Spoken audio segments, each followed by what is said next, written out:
Oh, that's right. I still do need to get up.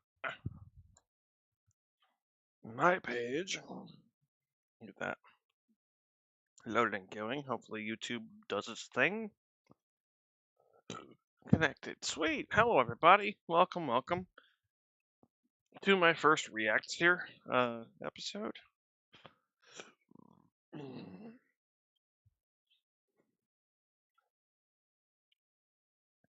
Finishing getting chat set up back here.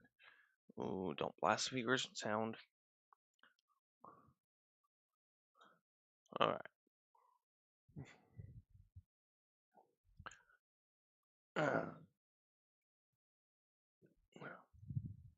So, I am doing a React series. As requested, sorry. I gotta readjust. Things are sticking when they shouldn't be. I was just sitting here going through freaking YouTube, and I'm like, I should actually make use of this. I should do some of the React stuff. So, let's start it off with the political stuff real quick.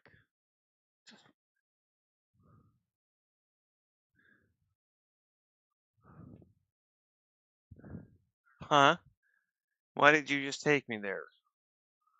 Let me refresh my entire list. You bastard.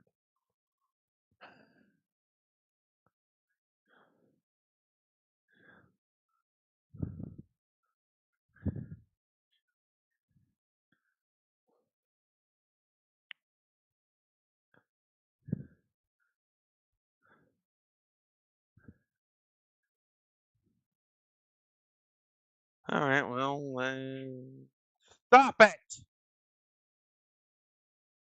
Not okay. Guess we'll pick this one. No, my cat's being a brat.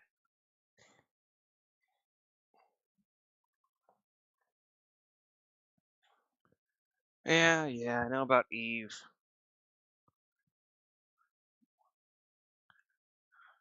Cool. Start from the start.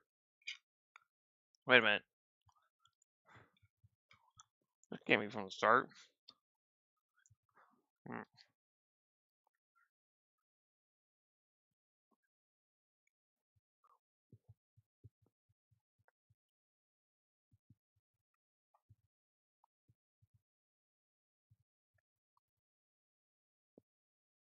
No, it didn't.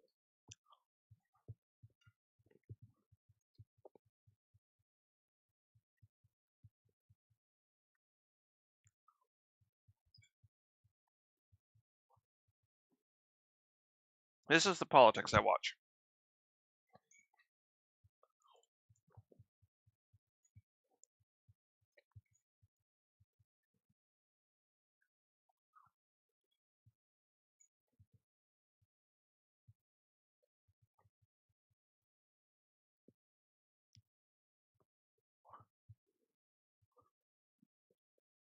As to where this is not their finest moment.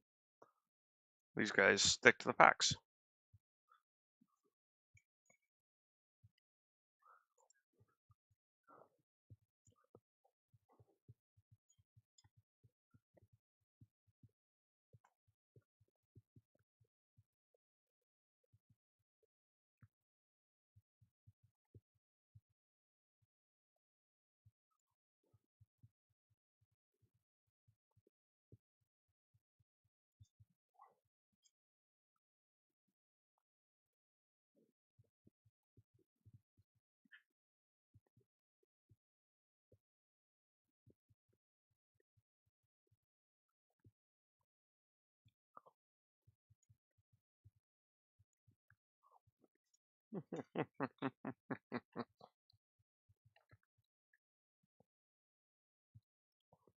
That's hilarious.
Yes.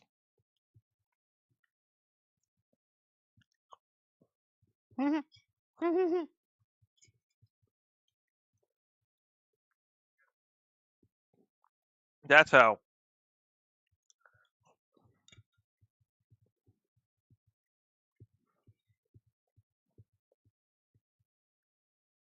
Let's touch on that for a second. If, say, Donald Trump had won this last election, and our economy is where Donald Trump's stock is for his media company at the moment, our allies, our investors would be looking at us with a, what the hell is wrong with you guys? I think I need to cut my risk here. You guys are a little, cuckoo. Well, let's be real about this. The other people out there in the world are not as suckered to this stuff as we are as Americans. It's definitely contagion. Excuse me. We'll touch on that later. Not necessarily this time, but yeah, I got some news to share with y'all. Let's continue on.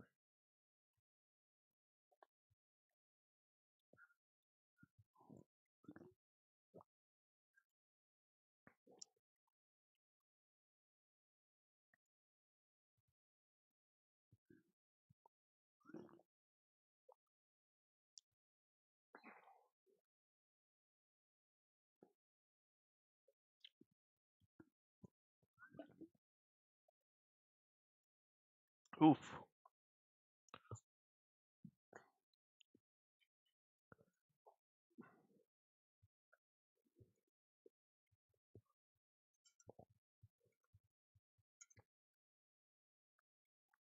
This is the mighty.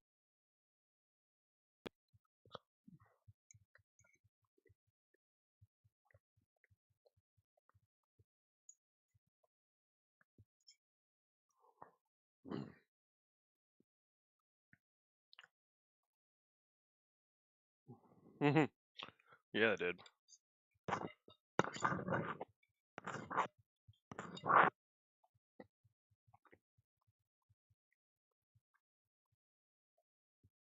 Hmm. Sweet.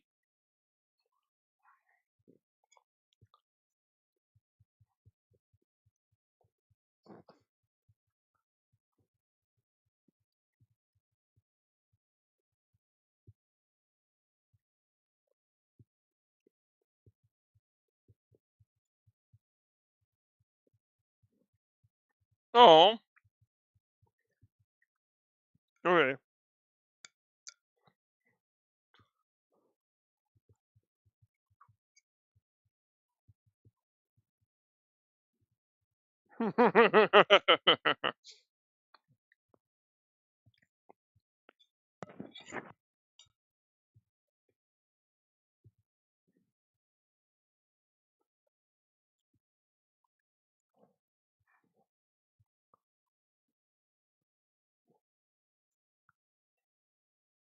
Oof. Unaccounted for? Yikes.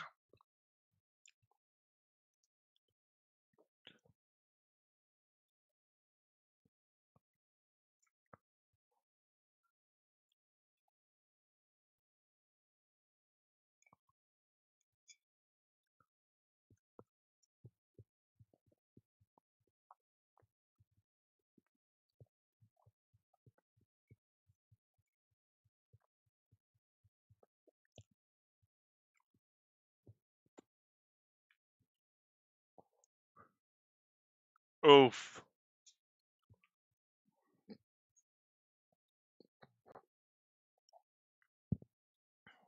Ouch. Hmm.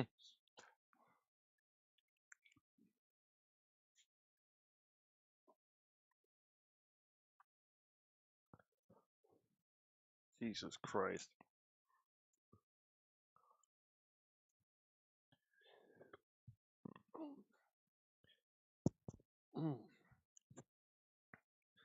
If any of you have stock in that damn company, do yourself a favor. Sell that fucking shit now. It's not gonna get better.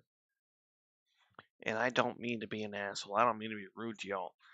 This is just a fact, guys.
Good.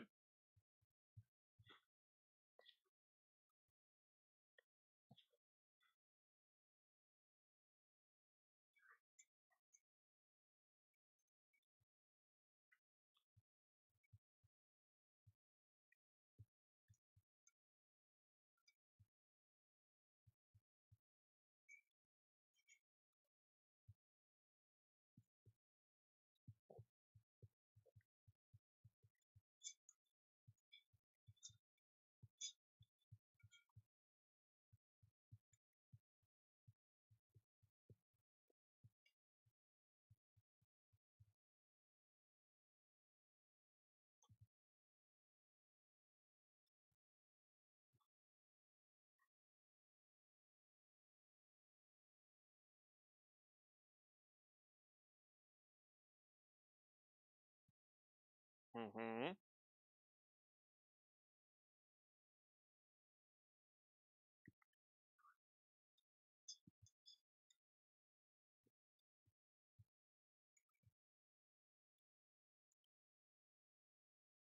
No, that's not how Trump runs things.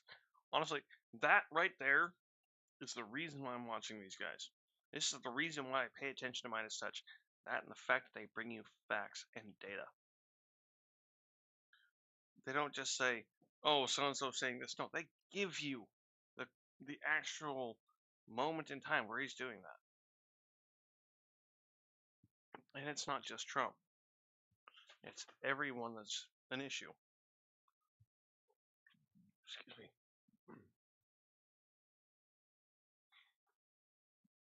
Here in America, a good portion of our people have been fooled into taking on this mental health issue. Um, Let me rephrase that. This mental illness that is going around, and it very much is an issue. I will end up doing a series of what's up with that and more explanation on that here in the next few days, if possible. I will be focusing on that because it's a big deal and it needs to be gotten out there. I got some pretty good, well, straight up vindication on the stuff I've been saying about Trump. My mental evaluation of him, and I wasn't wrong, and that sucks because I'm not a mental health professional. I shouldn't be able to quite literally psychoanalyze and create a dangerous threat assessment for somebody like Donald Trump. Having just be a learned man, not even a scholar per se. I didn't go to school for it. I shouldn't be able to draw these conclusions. And people still believe this motherfucker. Anyways, continuing on.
Disgusting.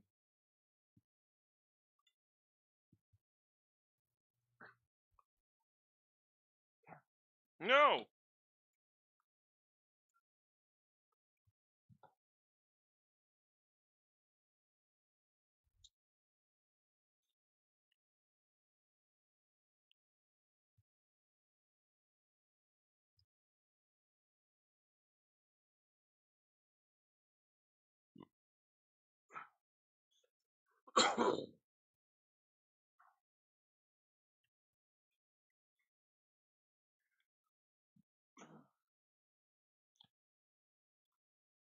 Right?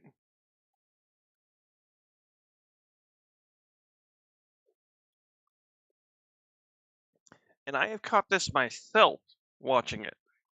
Not just watching these guys, but actually watching Trump's rallies, Trump's interviews, his press conferences. I pay attention to this shit because I care.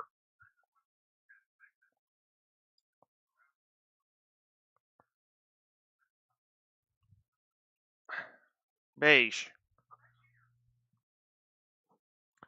What'd you guys do to my hard drive? Hmm? Where's my damn hard drive? Boogers.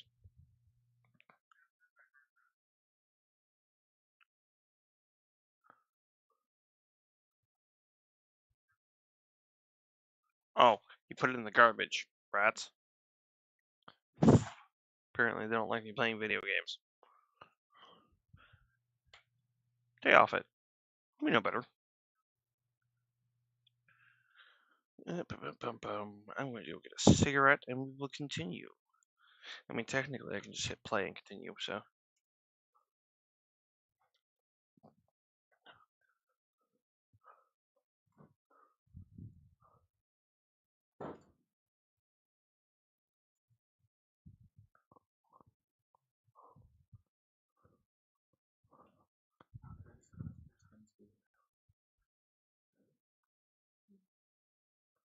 I was like, I don't want your. Somebody's on my keyboard. Especially considering I'm live. Bleh.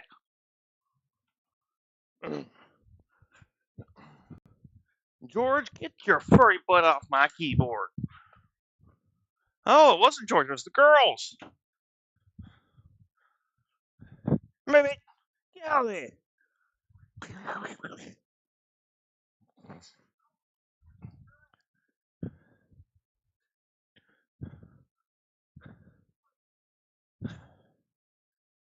And they muted the desktop. Turds. They muted YouTube. There we go.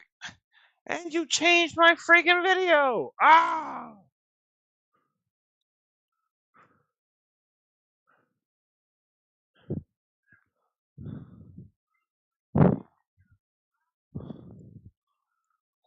No monsters?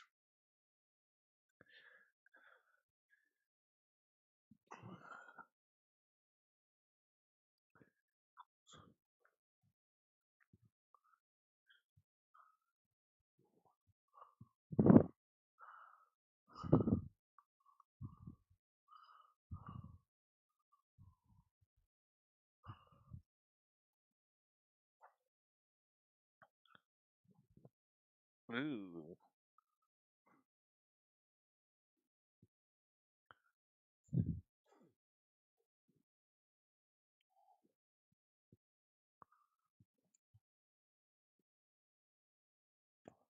You guys are allowed to make requests as well. You got a video you want me to react to, you can put it up here in chat, and I will definitely look.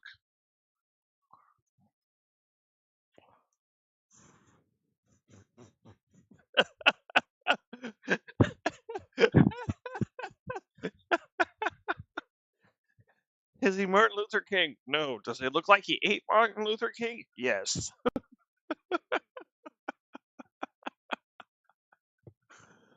Fucking hey, Cohen.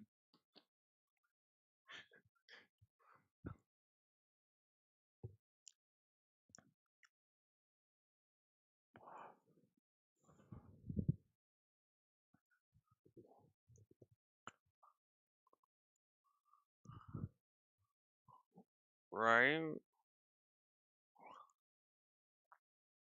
Mm-hmm.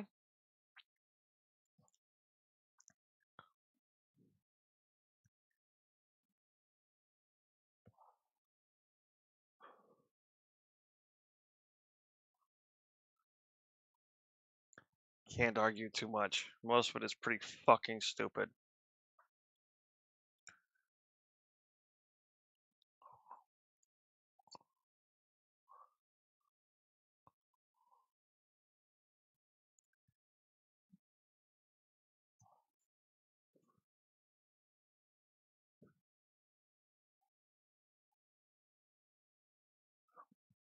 The reason he's saying this, he used to be Trump's freaking number one, number two guy.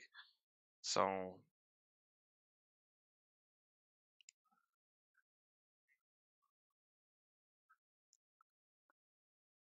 he spent the first couple of years of Trump's presidency next to Trump, doing what Trump said to do. This guy isn't just speaking out his ass.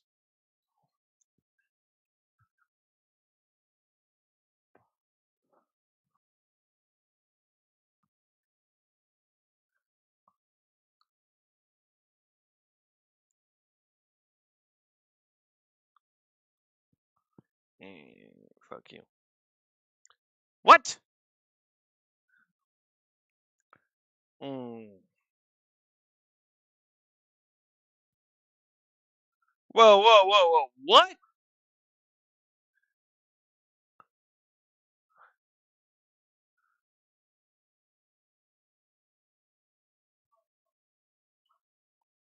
My headset cut out.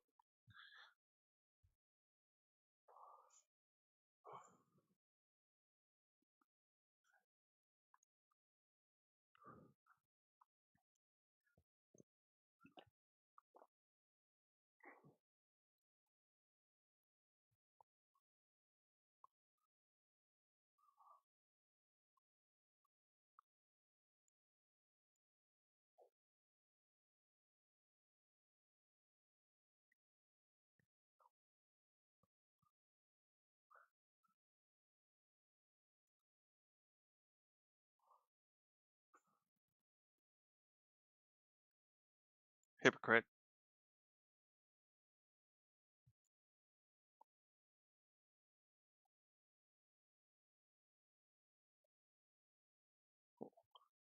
No. Uh-uh. No.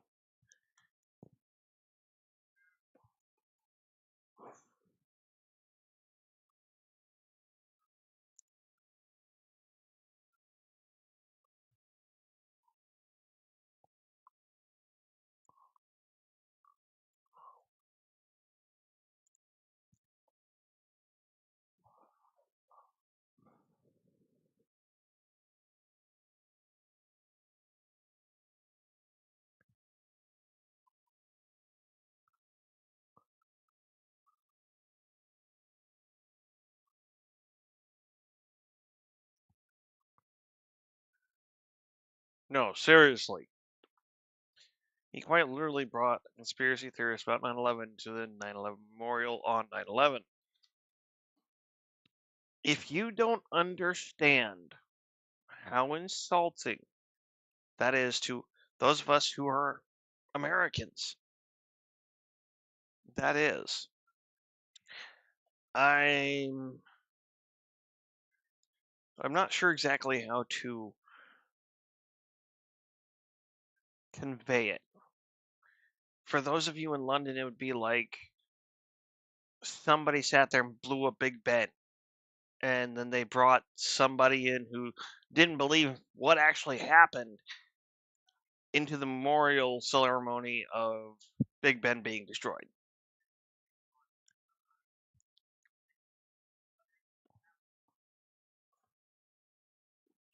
Now that that's been clarified a little bit, that's how it is for us.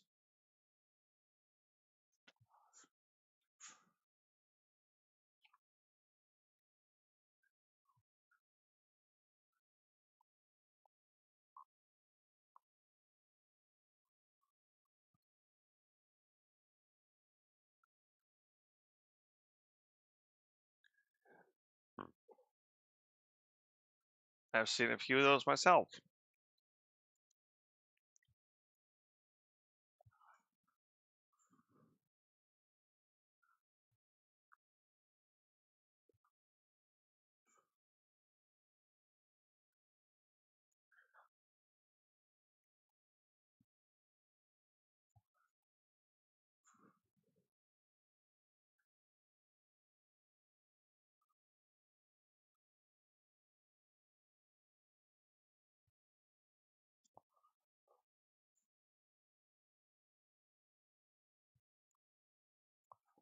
And this isn't new.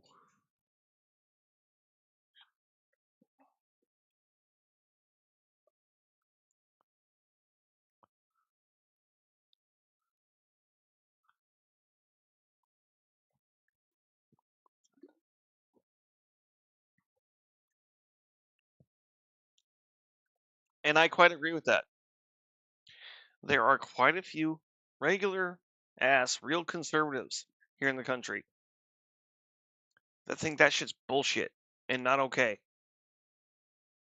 There are plenty of American right wingers that aren't okay with this. It's not just American left wing. It's not just one group or the other. It's quite literally what truly is America versus. And I don't like to throw this label on it, but it's accurate. It's neo-Nazism. It is quite literally another authoritarian trying to raise to power. I've studied enough of these motherfuckers to pay attention and see it. Back when he was doing The Apprentice, I warned this guy was fucking bad. No one listened. I said, it's okay. Not everybody's going to be able to see the dots. Now the dots are fucking lit up like a fucking campfire for y'all. If you can't see it now,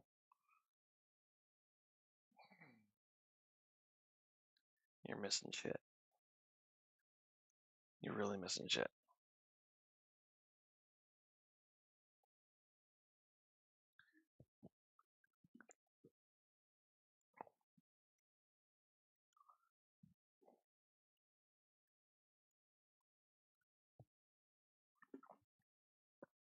They get chat going again. It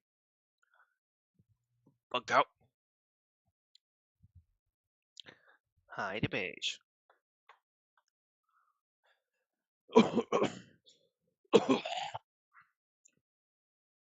Failure to determine content classification. Technically political at the moment. Not suitable for kids.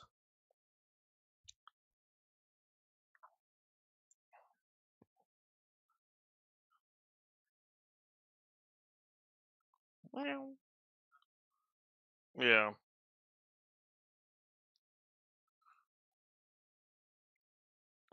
Catch this. Catch this right here.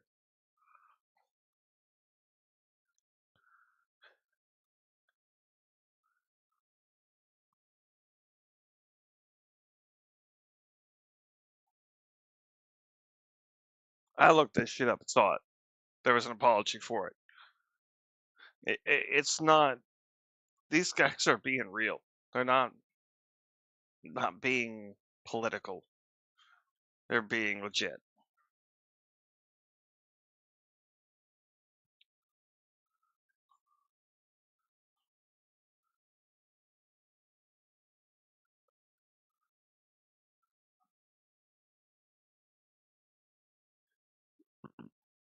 Excuse me.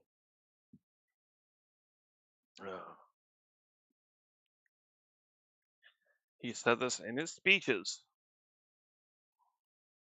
Oh, there we go.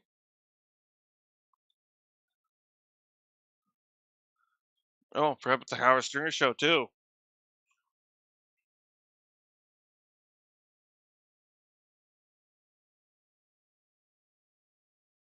You can look this one up on Howard Stern shows. You can look it up. April 11th, 2005.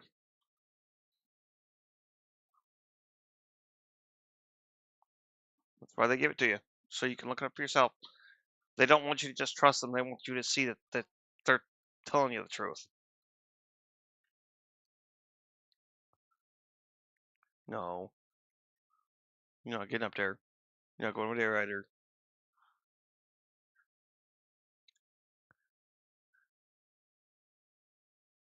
It's not going to break, guys.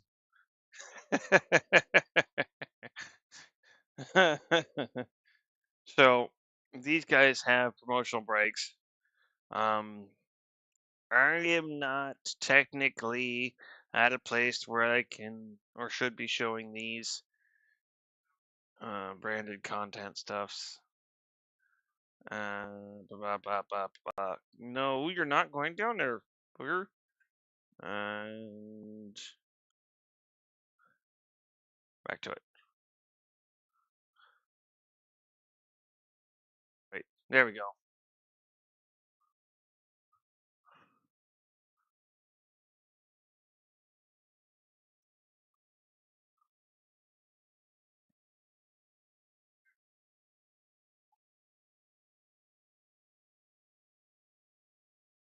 I'm healthy, Colin.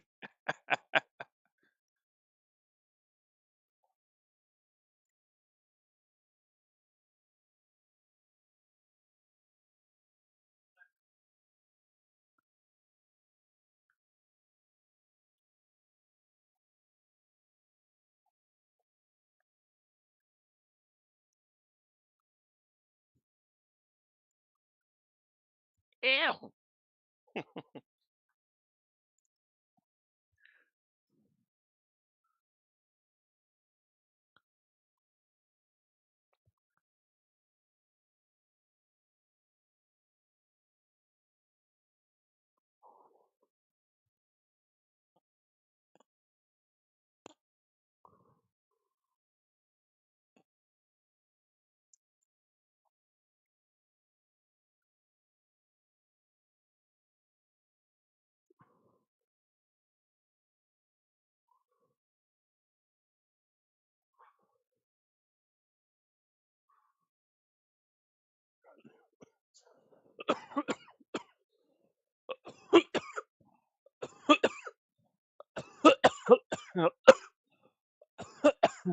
Sorry.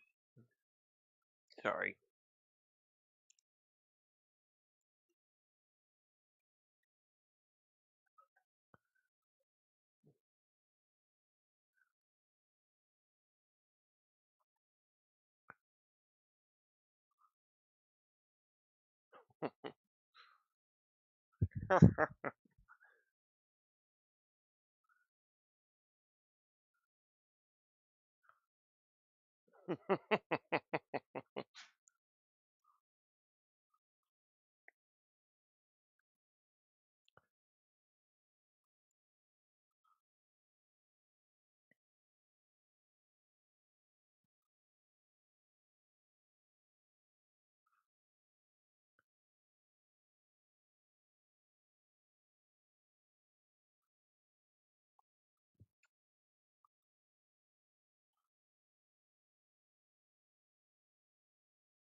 Haley and Cortana, man.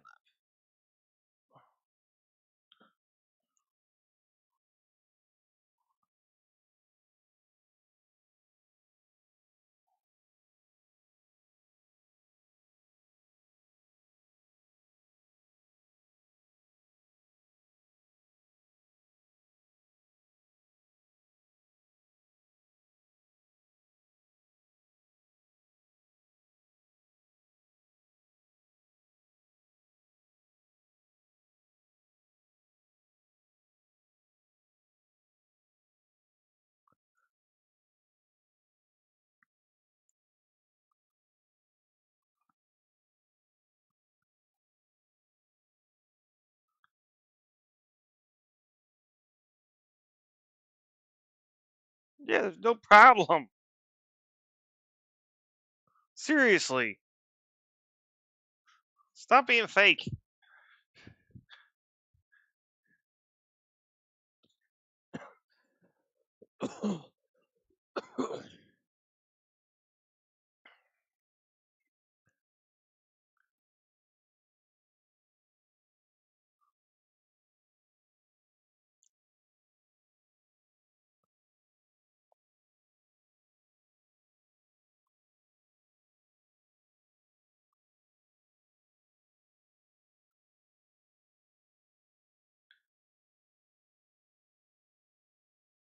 You lying like a dog, motherfucker.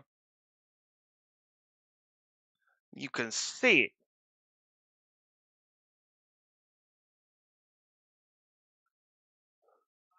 You see the smile trying to creep back?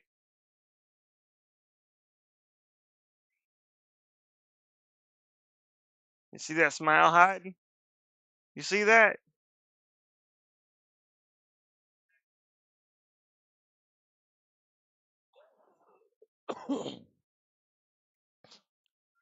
I keep seeing it. He keeps hiding that smile.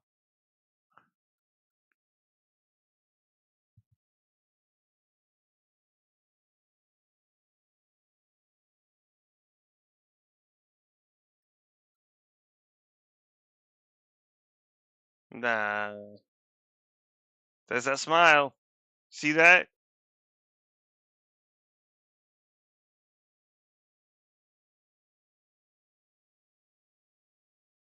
Did you see that?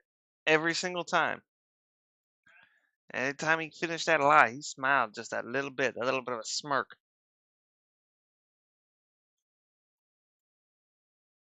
That's his tail.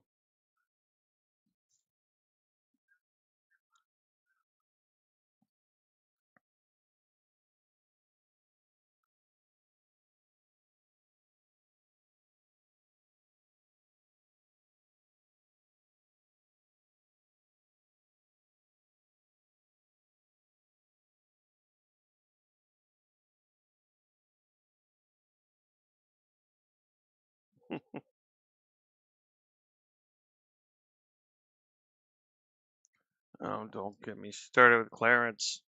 Uh,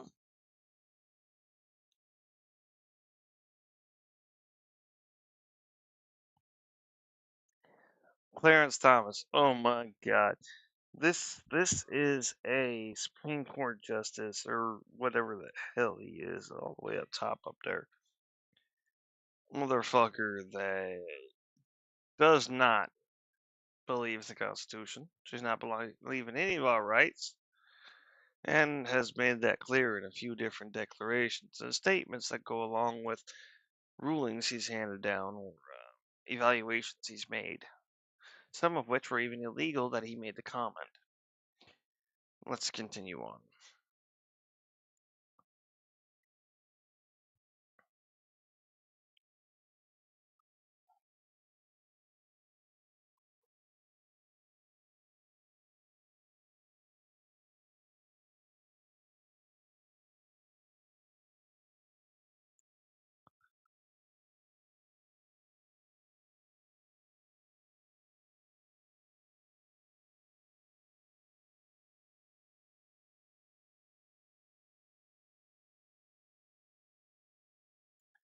Of the Trump picks to the court, Kavanaugh's actually been one of the better ones. And I personally kind of owe him an apology for that. I thought he was going to be like Thomas has. And I was wrong. And I'll admit that. Straight up.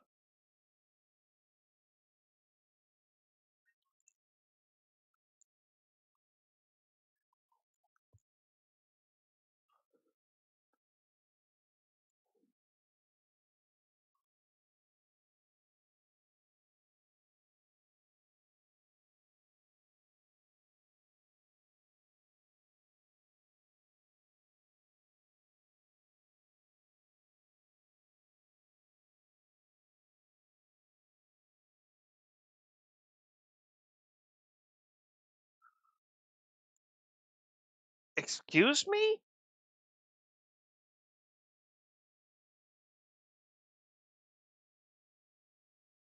Fucking excuse me? They all have the same voice? You racist fucking bitch? Tell me your ass don't know. Mm.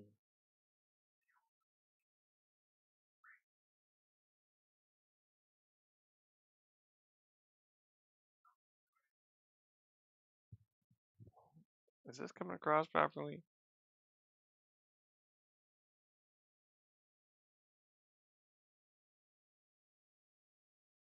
No, it wasn't. Whoa.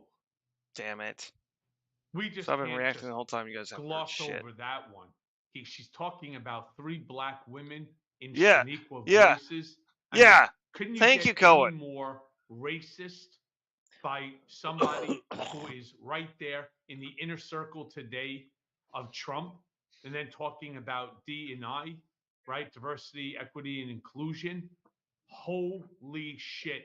I mean, I'm amazed that she has the balls to get up, even if you actually believe that shit. Seriously. Before Trump let this shit out of the box, this this um this nonsense was Apologies about the pushed first half. off. Where maybe you wanted to have that conversation somewhere in your basement with another racist piece of Right? shit, but right now to be out there and televising this sort of stuff, wow. I'm, Plus, I'm blown away. The butterfly effect of this also. I mean, you obviously you can trace this back decades and generations. right. But Laura Loomer's been saying all of this stuff over and over again. But if you remember, not a lot of people don't, because it goes down as just some of the weird crap that used to exist on Twitter when it was It's that- not owned by Elon Musk. She would say this type of stuff, and because she said this stuff, she got banned Yep. from Twitter for hate speech. So then she went to the Twitter headquarters. She locked herself to the Twitter headquarters with handcuffs. This was like 4 years ago, maybe even longer. And then she compared Twitter to Nazis, and she compared herself being blocked by Twitter to Holocaust victims. And she was pushed off of Twitter. But then when Elon bought it, she was welcomed back. And not only welcomed back, but then she was promoted basically by the Elon algorithm. So then all of the stuff that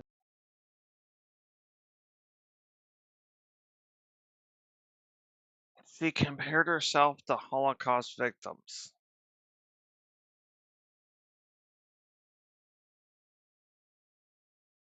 I, I, I,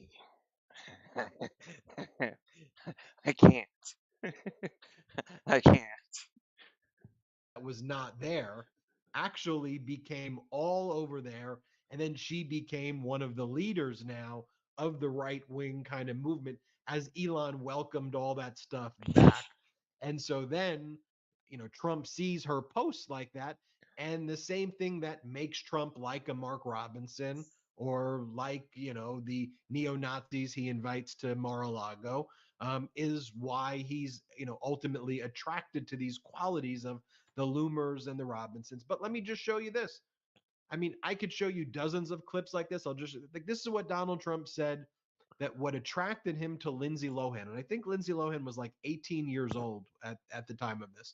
Not the Why he Lohan. wanted to have sex with her, he said, is because of her mental illness. And she was either just turned 18 or maybe younger. I think she was 18. Play this clip. What do you think of Lindsay Lohan now? I think she's hot. There's something there, right? Yes. But you have to like freckles. I've seen a close up of her chest Yes. and a lot of freckles. Are you into freckles? If the father's a wreck, like the way he is, Right. you imagine the sex with this troubled... Yeah, you're probably right. She's probably deeply troubled and therefore great in bed. Back in the day... How come the deeply troubled women, Yes. deeply troubled, Right. they're always the best in bed? If for some reason... That is fucking nasty. I don't care who the fuck you are. Straight, non-binary, lesbian, trans, any flavor.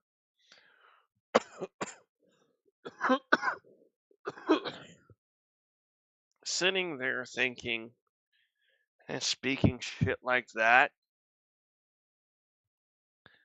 it's not fucking okay.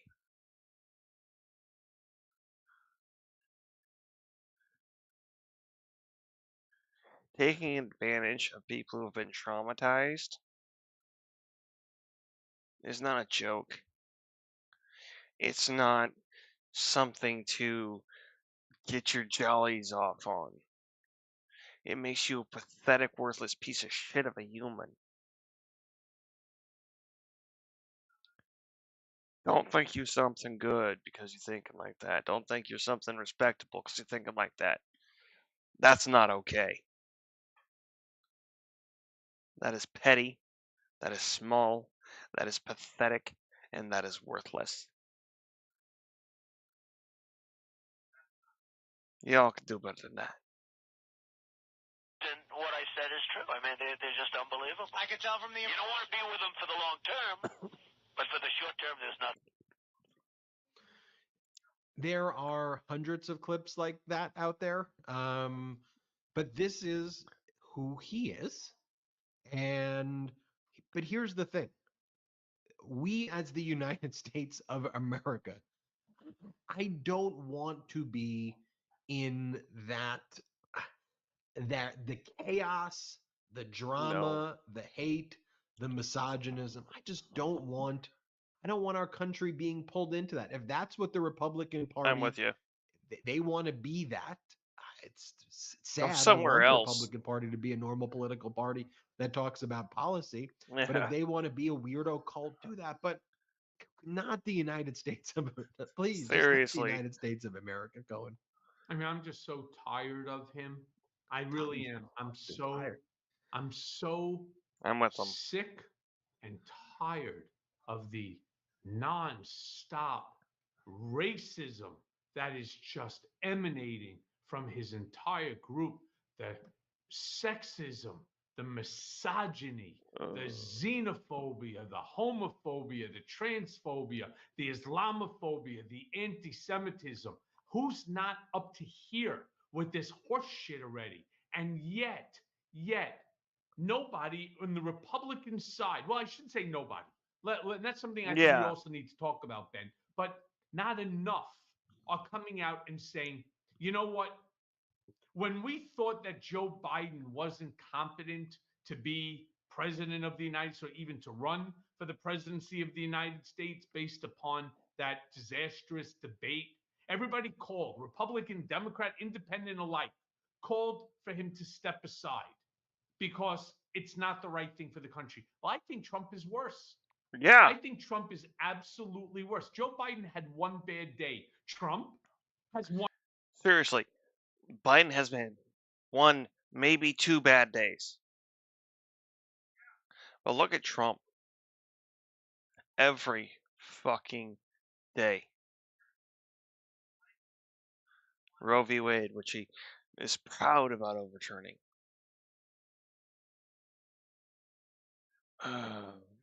Don't. I can't even list it all right now. One bad day after another, after another, after another. And I want to say this when it comes to Lindsay Lohan. I used to know Lindsay Lohan very, very well. All right. I knew her dad, Michael. I knew her mom, Dina. I know her brother, Mike Jr. And I knew her. And I remember when Lindsay called me up one time and they were like, Lindsay Lohan is downstairs in the lobby. She wants to come up. Now I had my wife, my children, some of my children's friends were over. She came upstairs to the apartment. She hung out, asked if she wanted to join us for dinner. She couldn't. She was meeting some friends. She was going through some very, very troubling times in her life. And I had given her my address and my phone number. And, I had said, if you ever find yourself in a bad spot, you can call me and I'll make sure that you're okay. And she found herself in a bad spot. And she came upstairs and we sat down and I took care of it and I helped her out.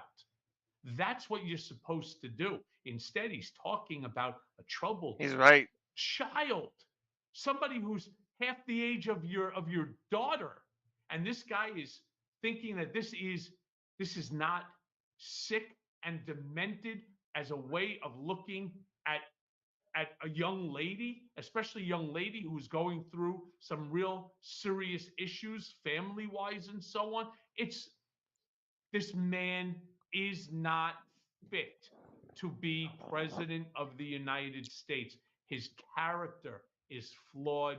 He is a flawed, sick, That's an understatement. demented human being, plain and simple. And the fact that there are people, decent people, I'm not going to attack all of the folks that show up to the rallies, even though his rally at Nassau Coliseum the other night, he's of course lying, saying that there were 18,000 plus people there. The entire stadium That's only what I holds the thought. capacity 16,000. That was a lie. And if you pan around, you'll see the number of open seats there. Again, Yep. he's a lying That's what I sack of thought. shit. All right, plain and simple. All right, his character.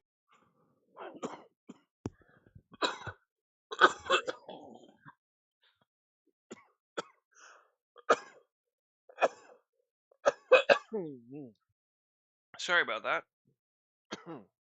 No. Straight up. I hear what Trump supporters told. I hear it every day. I am the only one in the house that is not a Trump supporter. So I hear all the bullshit. And they were told that rally was packed. They were shown that rally was packed.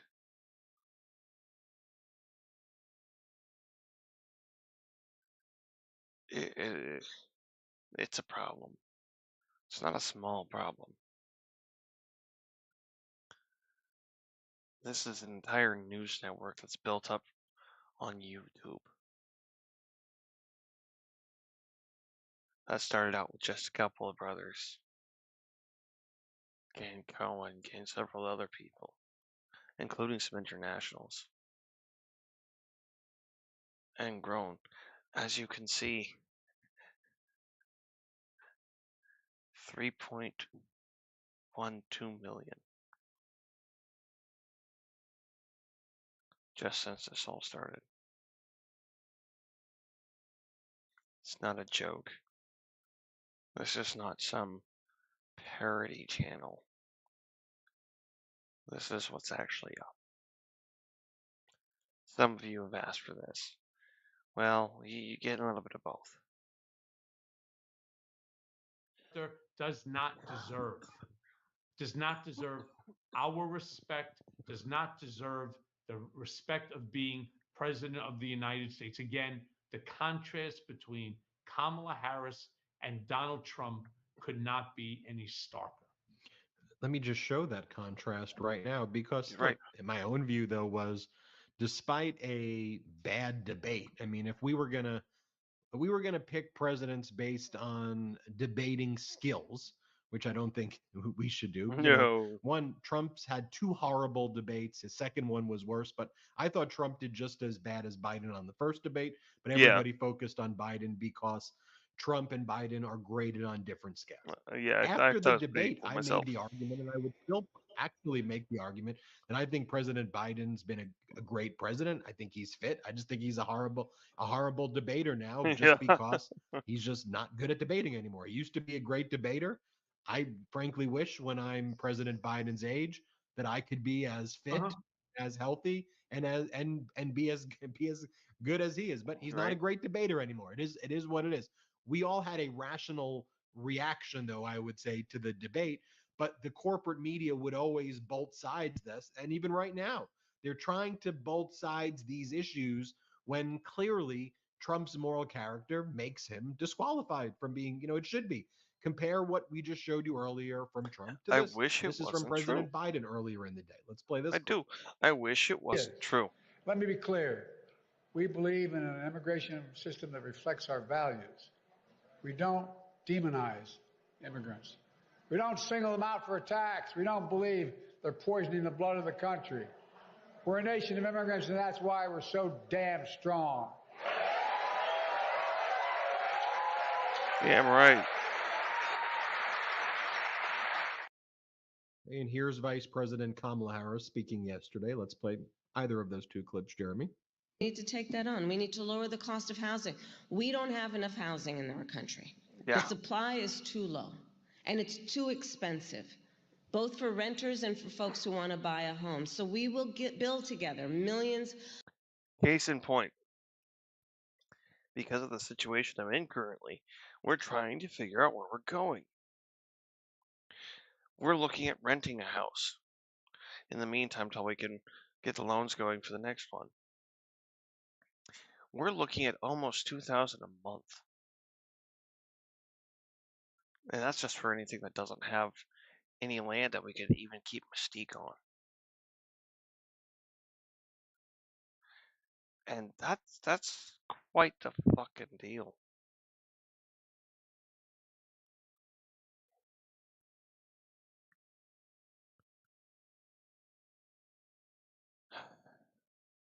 Housing ain't what it used to be. Me being on disability, I don't know. Let me rephrase that. Disability, not I worked and got the work credits disability. Because that's a different disability. Completely different. I don't even get $1,000 a month.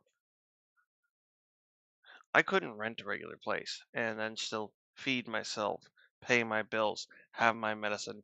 None of it. That would not be a thing.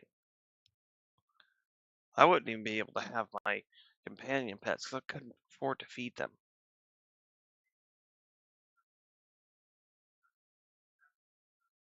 There is so many things wrong with the system right now. So many flavors of fucked up.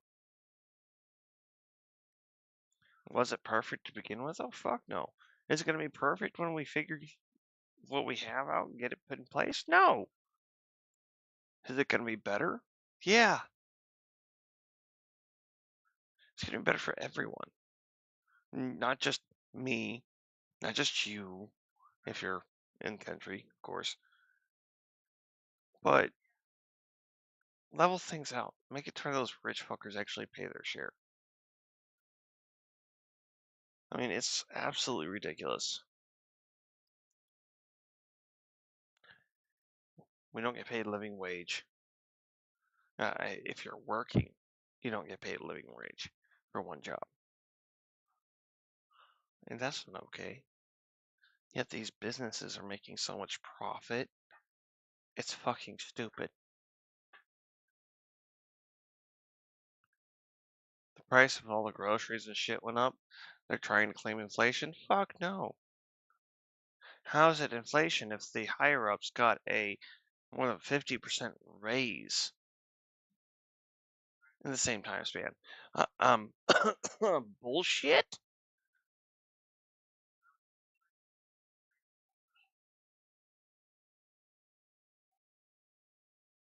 That's not inflation. That's greed.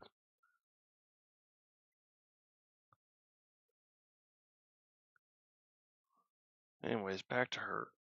Of new homes and give first-time home buyers $25,000 in down payment assistance. Now, mind you, that's a down payment that could help make it to where monthly mortgages are not $10,000 a month. And some mortgages can get absolutely stupid.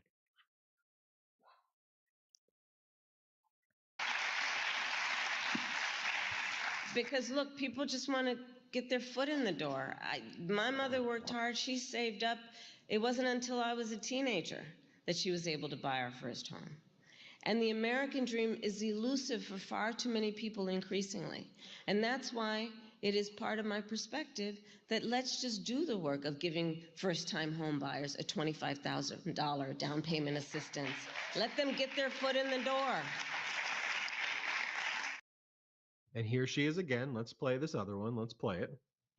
They would cut Social Security and Medicare. They intend to end the Affordable Care Act and threaten the health care of more than 5 million Latinos in our country. All based on, I'm sure many of you saw the debate. We could do that if you want to. But So on that point We about could the go over a Affordable few Care different Act, things, not all just based this. on concepts. Not So we just political plan. shit. Concepts.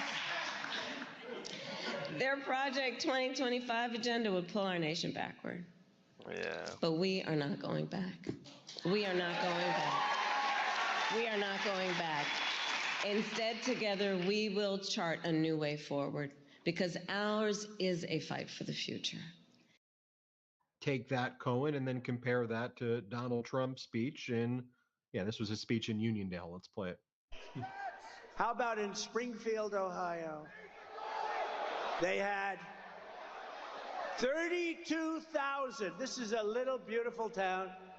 No crime, no problem. 32,000 illegal immigrants come into the town, 32. So they almost Not doubled their true. population in a period of a few weeks. Can you believe it? Not a single illegal And immigrant. Everyone you know was there what? legally. They've got to get much tougher. I'm going to go there in the next 2 weeks. I'm going to Springfield and I'm going to Aurora. That's proven. You may never see me again, but that's okay. Got to do what I got to do. Whatever happened to Trump? Well, he never got out of Springfield. And again, everything's a lie. Well, by the way, somebody, if they're eating dogs, Trump sounds like a perfect meal for basically the entire 32,000 non-illegal. They're here on compassion migration. By the way, can I just say this, Ben? 2,002, not the 32,000. Whatever. My question to you, my wife is an immigrant. My wife came from the former Soviet Union, born in Ukraine. Yeah. My father is an immigrant, born in Poland, came to this country through Canada, right after the end of the war. My grandmother is an immigrant, born in Buenos Aires, Argentina. My great grandma from Odessa, right? My great grandpa from Italy. I mean, I am the product of immigrants. This is a man who doesn't understand that his mother was from Scotland. His father is German. He's of Scottish German descent. He is first generation American.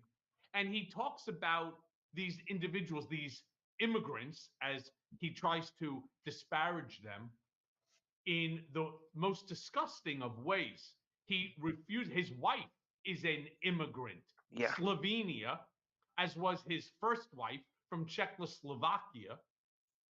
Seriously, does he not understand what he's saying? And the answer is clearly no. No. He doesn't understand shit. But as we're coming down to the end, Ben, obviously we need a two-finger salute. And I don't know if you had a chance to see Sarah Huckabee Sanders when she was It's Sarah interviewing today, huh? Von Schitzenpants. Uh-oh. Okay? She is the most disgusting person I have seen, equal to Laura Loomer. In fact, I want to tell you, I was there during Mitt Romney when he was the nominee and so on. Her father, Mike Huckabee, literally said to me, I can't stand your boss. I think he's a fucking idiot. I have the video, not the video, I have the photos of when we were all together in Las Vegas. He cannot stand him. Meanwhile, this piece of shit is sitting there interviewing another piece of shit and actually making up shit about people, about everything, one lie after the other, and allowing the lies to perpetuate and to be regurgitated over and over. And for that, Sarah Huckabee Sanders, you dirtbag, fuck you. Michael Cohen, it has been, I really enjoyed your interview, by the way, with Dr. Bandy Lee earlier in the week. It's always great to hear her perspective, although I definitely missed the show. Again, I just want to thank everybody. I want to thank everybody, one more time for all of your well wishes. It's really, I've let my wife Was know. it She's just Bendy? been I think it is incredibly Bendy. courageous and brave throughout this whole process. I have so much respect for her and You may all hear that women as name I've again. gone through this If you process. continue to watch this Baby's not series, been that born is. yet, just so everyone. Baby's still in belly. Baby's healthy. Or at Mommy's least the healthy, political side. which is most important. So We were there we'll for 3 days, separate and then the political law hospital stuff told us, from it's the baby's other just not ready stuff, yet, so just for you you can guys. go home. So for all of It's those not who are everybody for me wondering, to know it. no baby yet. Baby on its way, but thank Think you of it all. like a souffle. It's just, Thank sorry, you. don't take it out of the oven yet. And by the way, so I got a little present today, as you've seen some of you in the past, my little Yankees ring. Well, this is the 2009 World Champion, the New York Yankees. All right, the 2009 World Championship ring, ba-boom, ba-boom, ba-boom. And that way, when we do the beat down, all right, we can put a Yankees imprint on somebody's forehead. Hey, it's I like that as a recovering Mets fan. I'm all good for whatever you want to do there, Cohen. Anyway, thank you everybody. Please do me a favor. Go subscribe to Michael Cohen's YouTube. So, this is really my trusted source for news. I do some looking, but these guys I found to be spot on, accurate. All right, let's move on. If there is anybody watching, I shall let you choose. Shall we go more intellectual, or shall we try to find something a little bit more action-packed or funny? Kind of need y'all on that one. Whoop.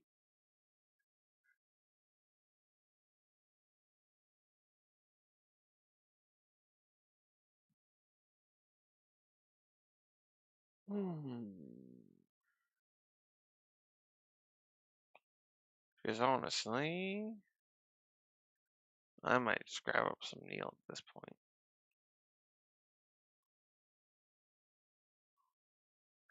A nice flex of the brain. Cats hate Trump. Uh-oh. A lot of towns don't want to talk about it because they're so embarrassed by it.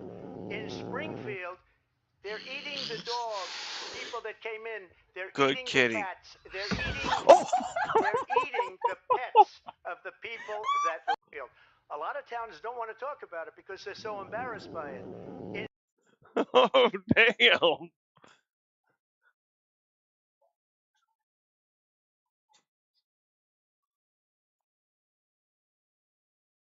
Well, now. I mean, I thought my cats didn't like him, but damn.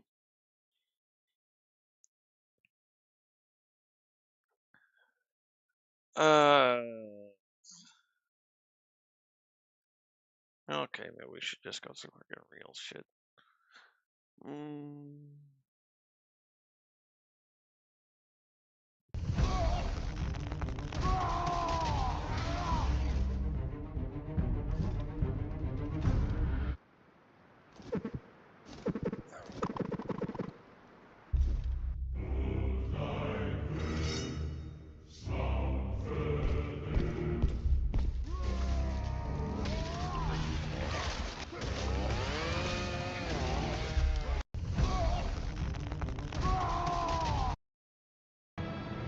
Are you prepared to die for your cause?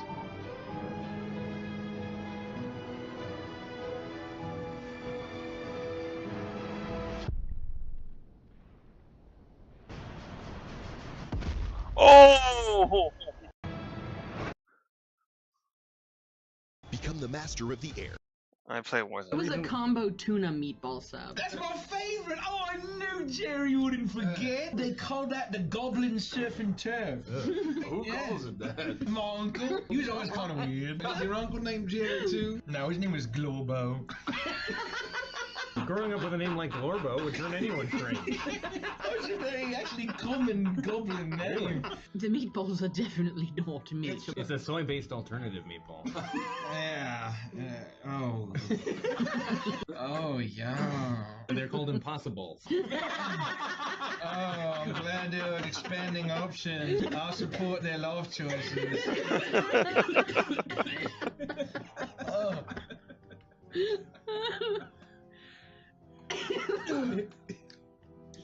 Oh, that's good processed sludge. Just like Uncle Glorbo used to make. It was a combo tuna meatball sub. That's my You sure you don't want to try True Volt here? No, we're not. What's your we're not name? gonna do that My one. name is Joey. My name's Dick Larson. Dick Larson? I'm in Freezong. I'll be out. Oh, you're in jail? I'll come get you. Oh, okay. Look up. What the is that? I see you. Oh, hello! I see you! I didn't know you were Yeesaws. What you doing? Oh, I bought these for millions and millions of dollars! Is that Oswald? Yeah, we're both in here. Oh my God, are you okay? Yeah. What? I need to start I'm doing in RPs. Freezong. I'll be out. Honestly. You're...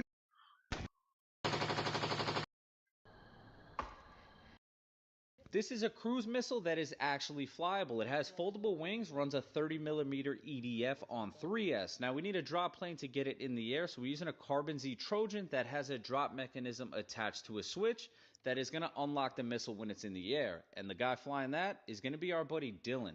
Now the little missile is 3D printed. It also runs a switch to open up the wings once it's in the air. We were stuck on hold waiting for this Russian jet to come in for a land, and I had to show you this because this thing had the longest ground effect I think I've ever seen in RC plane history. But eventually he did get it down, and it was our turn to get this thing in the air. Now Dylan did a good job. He had half flaps down, and this thing took off beautifully. One. Drop. There we go. 6. One. Once it was down, I was actually surprised at how well this thing flew. It is decently heavy, and guys, it's in the shape of a missile. But you know they had to show off with the show pass for the crowd. This is a cruise missile that is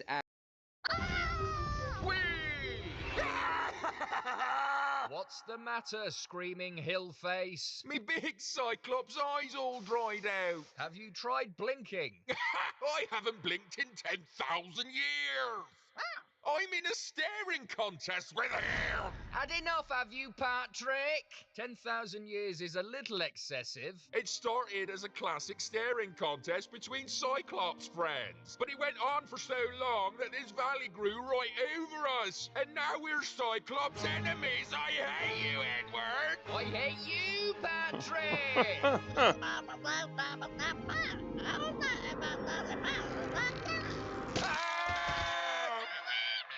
Don't worry, Nigel. Their ravaged eyeballs were rendered useless from 10,000 years of staring, probably. No, our eyes still work. Put 'em back in, you bastards! This MiG-15 and my Canadian-flavoured F-86 Sabre are in a one-circle dogfight, which means we are creating one circle by flying nose to nose, and is my best chance of winning. Here, I roll right to keep the fight one circle, but our next pass I stupidly roll the other direction and make the fight two circle, where the MiG has a massive advantage. Panic instantly sets in, as I expect the MiG to be flying towards my nose, but instead it is ripping around behind me. I reverse too late to keep it one circle, and instead am forced to present a thin profile and pull back as hard as possible. I look left hoping to see an overshooting MiG and lock in like an AIM-9 on a civilian airliner. The MiG is now out in front of my Sabre's 6 50 caliber M3 machine guns, which shred the MiG, making it even harder to control at low speeds, and it spears in. This MiG-15 and my Canadian-flavoured F-86 Sabre are in a one-circle dogfight, which means we are creating one circle by flying nose to nose, and is my best chance of winning. Here, I roll right to keep the fight one circle, but our next pass I stupidly roll the other direction and make the fight two circle, where the MiG has a massive advantage. Panic instantly sets in, as I expect the MiG to be flying towards my nose, but instead it is ripping around behind me. I reverse too late to keep it one circle, and instead am forced to present a thin profile and pull back as hard as possible. I look left hoping to see an overshooting MiG and lock in like an AIM-9 on a civilian airliner. The MiG is now out in front of my Sabre's 6 50 caliber M3 machine guns, which shred the MiG, making it even harder to control at low speeds, and it spears in. This MiG-15 and my Canadian-flavoured F-86... Oh my gosh, you're at IKEA. What are you, in Sweden? Yeah. Yes, I am. I am in Sweden. See that? Oh! I don't speak that at all. I don't know why I expected it to be more different. Yeah, it's just like regular American IKEA, minus the English translations. Also, I've never seen that currency before. Whoa. But apparently they trade in emojis. Pretty dope. Oh, I know where I'm going. I've made it to the motherland. The authentic Swedish meatballs. That's right. Authentic. IKEA was great. 10 out of Identify yourself! Illogical, you will modify. Daleks do not take orders. You have identified as Daleks. Outline resembles the inferior species known as Cybermen. Together, we could upgrade the universe. You propose an alliance. Request denied. Hostile elements will be deleted. Exterminate! Daleks, be warned, you have declared war upon the Cybermen. We have 5 million Cybermen. How many are you? 4? You would destroy the Cybermen with 4 Daleks. We would destroy the Cybermen with 1 Dalek. You are superior in only one respect. What is that? You are better at dying. Identify yourself. Illogical, classic. you will modify.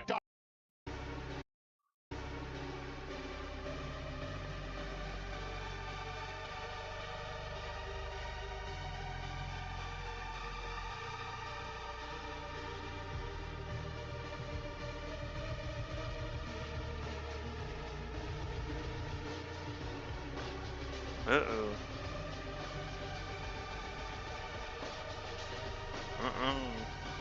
That's not good.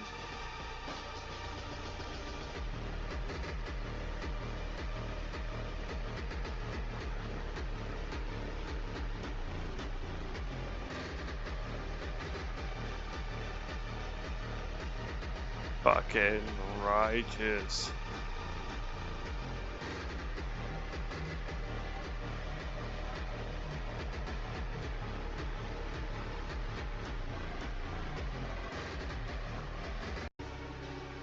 Damn.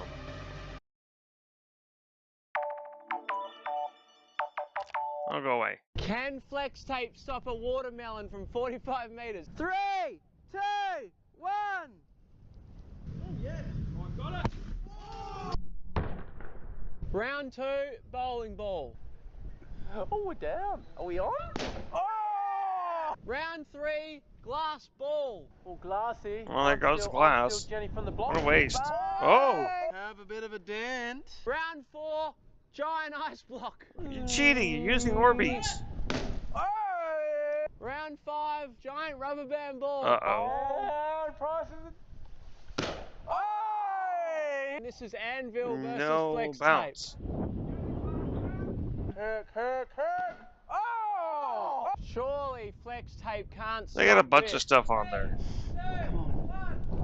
Heck! You guys are not doing science. Oh my word! Can flex Damn. tape stop a watermelon from 45? Make it giant.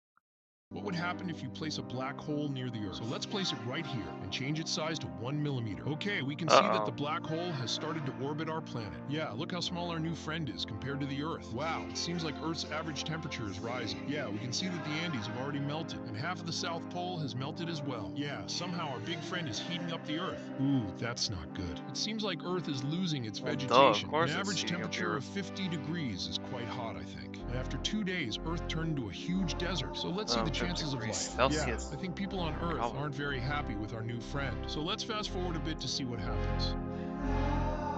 Wow, look how dense Earth's atmosphere has become. We can't even see Earth anymore. The ocean even evaporated in some parts. So let's end Earth's suffering and increase the black hole to 1 kilometer. Wow, that was fast. It seems our friend doesn't mess around. What would happen if you place a black hole near the Earth? So let's place... You immediately rise from the dead as vampires.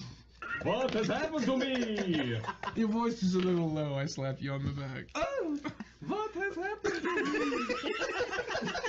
Do we trust Briggsy and the Torbeck? I will take Briggsy.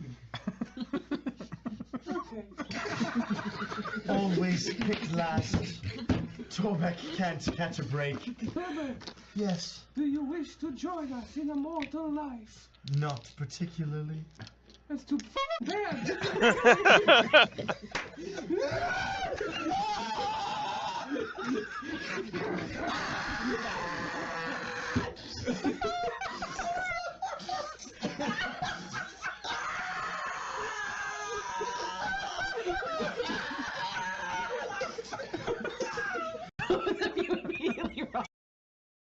Defense Force. That is not scratching Soldier close, 11. Mr. Man.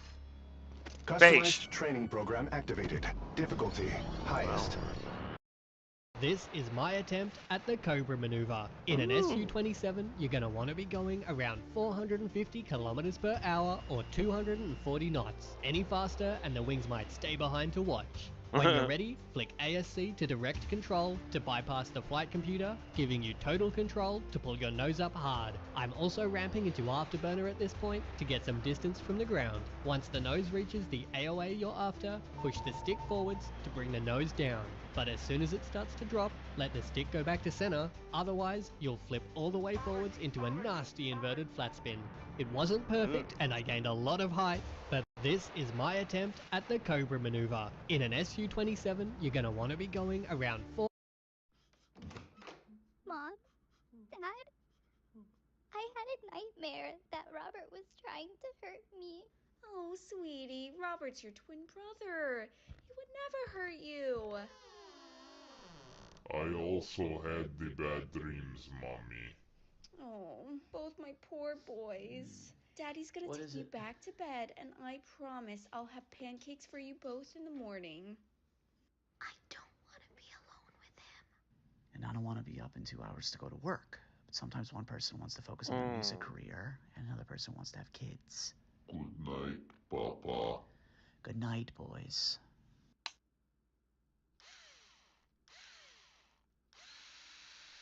More pancake for me. Oh my god! You did it! So we're gonna see what happens if I lie on this and we drop out of space. Oh, it's working. I'm off! No, I'm not! Kind of am! Right, how do we get off this ship? In 1960, a nuclear weapons researcher called Robert Maynard decided to design a rocket gun that would shoot rocket bullets. If the first thing that pops into mind is the image of a bazooka, that's fair enough, but rocket launchers have been around for a while now. What Robert was trying to accomplish was a rocket shooting pistol. On a regular weapon, every bullet has a small amount of low explosive which is ignited and literally explodes the bullet out of the barrel. Yes. As soon as the bullet is out of the barrel, it will start losing speed because at this stage, nothing is accelerating the bullet. The idea behind the gyrojet handgun was to create a bullet that would use rocket fuel to accelerate itself even after it was out of the barrel. This means the max speed of the bullet wouldn't be the muzzle speed, but instead, somewhere closer to the target. Do you ever notice how most rockets have fins on their body? Those are there to help them fly straight. On a gun with a cylindrical barrel, you can't really use fins, so instead the engineers at the MBA used tilted rocket nozzles to make the bullet spin at insane speeds and thus achieve gyroscopic stabilization. In 1960, a nuclear weapons researcher called Robert Maynard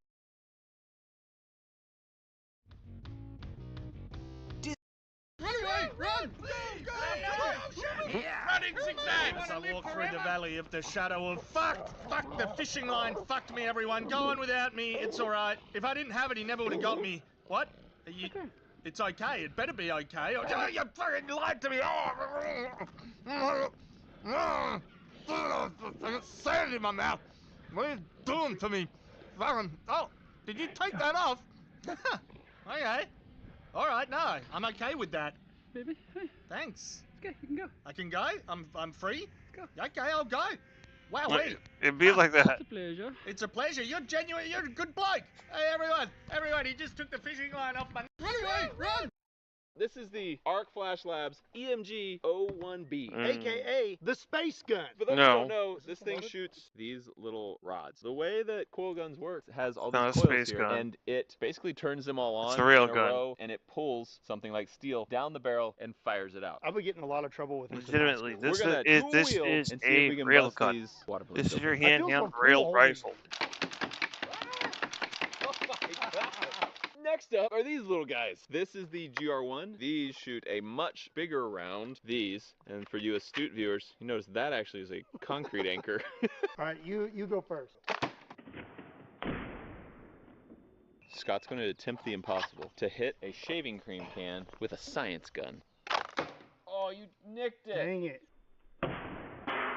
Scott, don't go so close. You're going to get hurt. Here we go. Ow! Very interesting technology. Like, once technology advances and you can make Science this stuff gun. work, this is the future. This is the Arc Flash Labs EMG 01.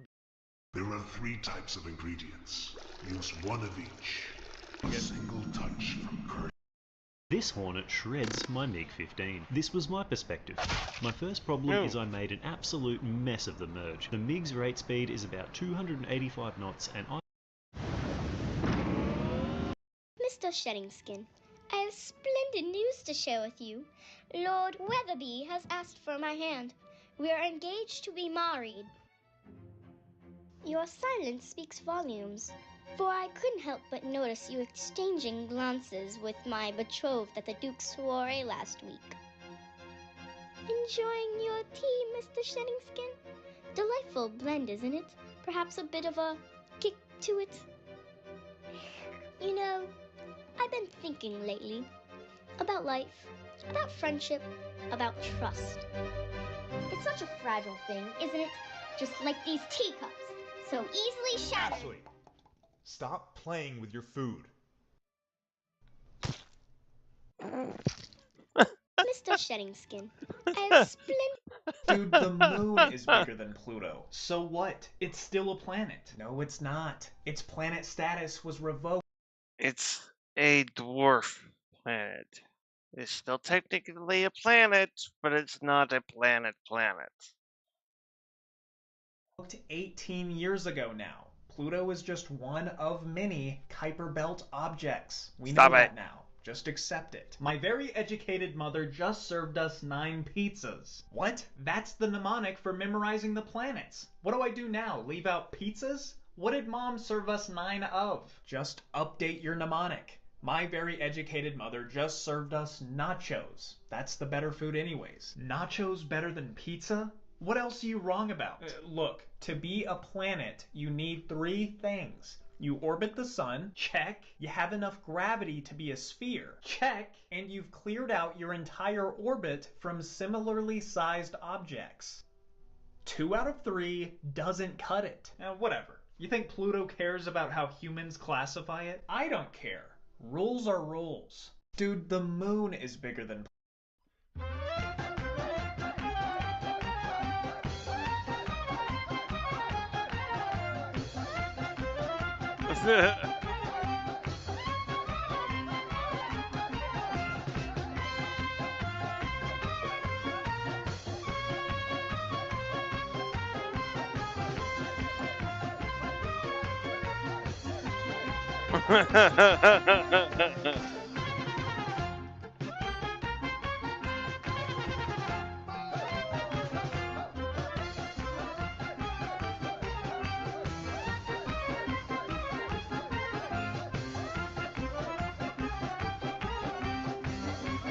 No.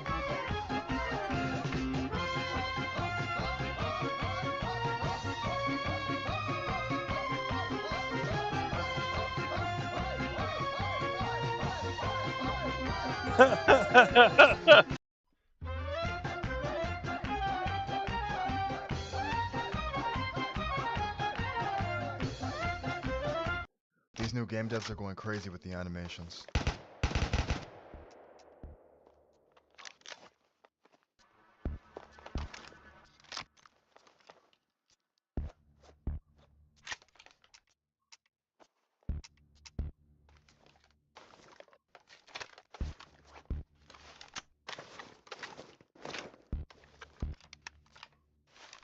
Literally breaking down the gun.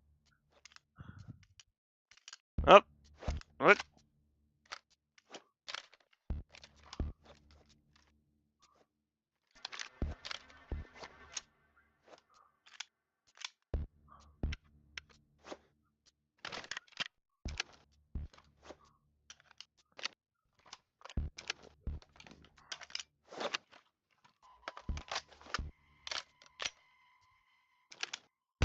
These new game devs are going crazy with the animations.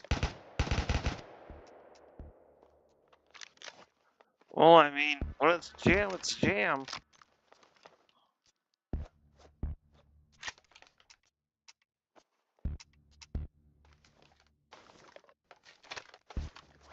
And are you gonna sit there and just keep trying to fuck with it when you're on the field? Or are you gonna sit there and break it down and take care of it?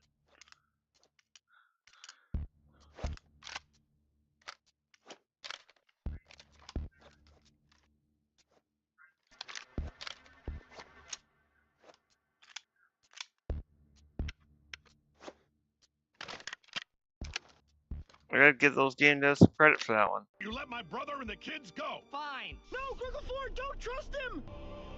It's a deal.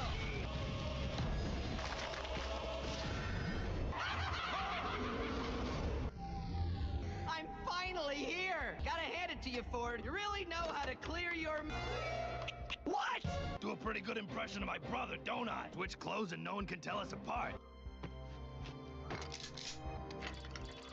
The deal's off! You're going down, Bill. Memory gun. Pretty clever, huh? You idiot! Don't you realize you're destroying your own mind, too? It's not like I was using this space for much anyway. You made one fatal mistake. You messed with my family. I'll give you anything. Money, fame, riches, infinite power, your own galaxy. What's happening to me? Stanley!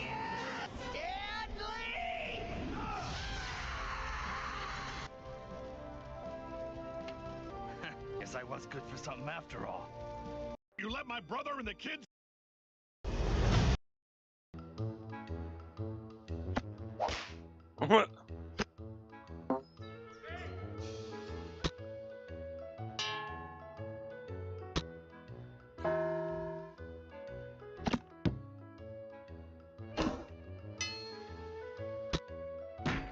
Oof. Boom. Oops.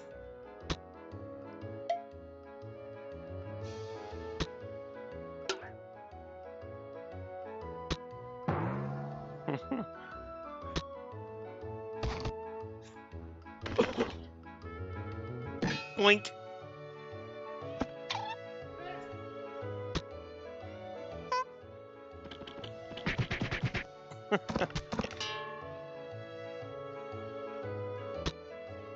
Tap tap.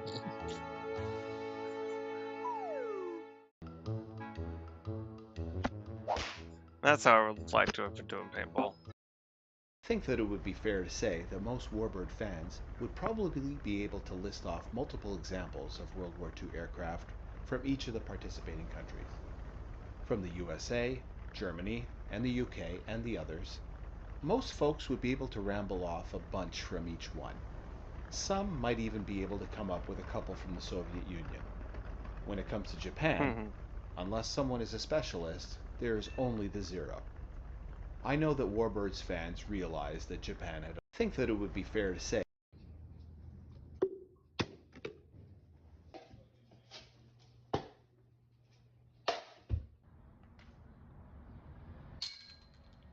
What?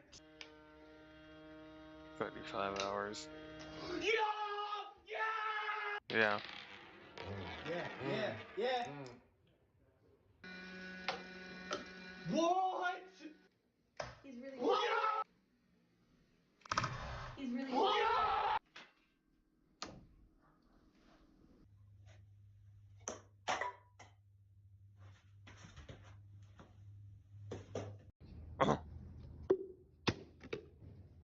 This new device will recognize anything you put in front of it using AI Scratch, technology. scratch. Hammer.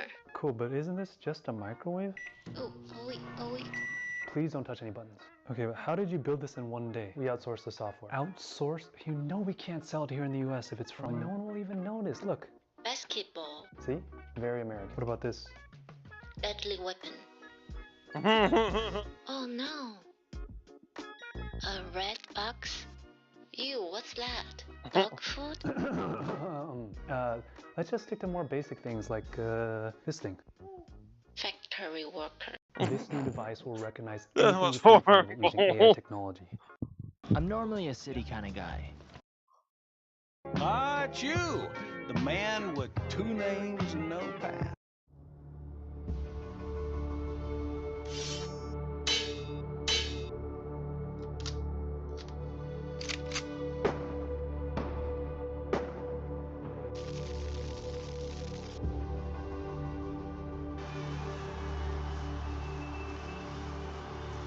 Geez, are you still moping?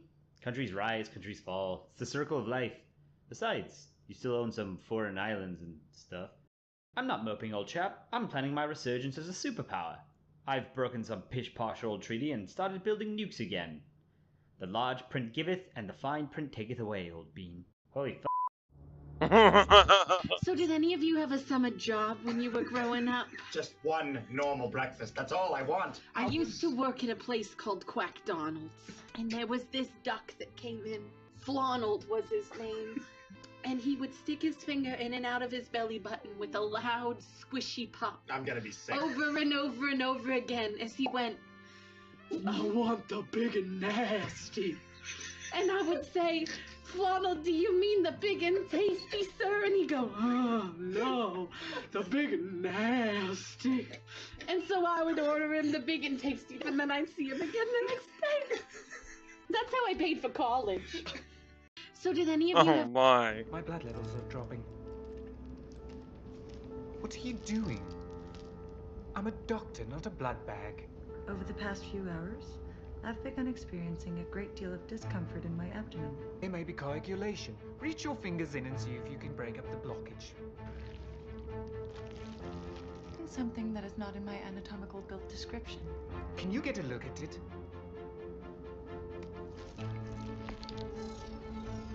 Oh.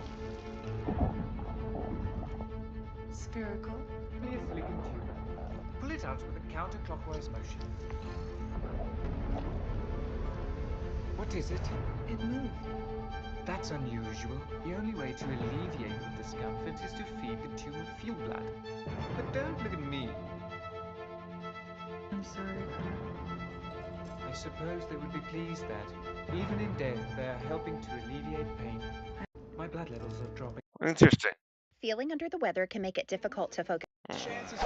There we go. Punted to the other side of the arena. Oh!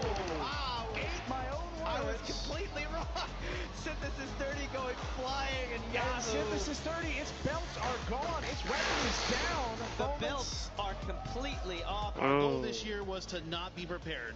Minimal effort. It actually worked out. A long-time competitor. This is an old-school bot, and it is a tank. When you come across an opponent like Yahoo, which is working 100%, do I want to mess up the machine now? That I decided, no, I do not want to fight. That's right. I'm forfeiting the finals match. I'm going to preserve this. If I fight this, I will come out in many more pieces and many damaged parts. Congratulations to Chad and his team. It definitely is shocking. Jameson's a top-level competitor, but at the end of the day, fear and intimidation. Jameson didn't want none of this. I'm just kidding. I much rather would have fought Jameson, but we're so happy to be here and happy to take home the... Hey, what you know about Radical? You mean that dude that's been smashing me with his big-ass hammer? What? Anyways, he's a Golden Order fundamentalist. A Golden what? Basically, Eldon Hitler, just anime print. Wait, what you mean? So you know how the Golden Order was just fucking everything up? Well, in one of his conquests, he went to learn. Yeah, instead of beating them in battle, he beat paying child support to Ronaldo. Exactly, and after that, he married America, where he literally, not figuratively, fucked himself. He had the Michelester and the Elder Syphilis goddess, which made them the product. Hi. Sorry. Would it be okay if we switch seats so I could sit with my family? Oh, yeah, sure.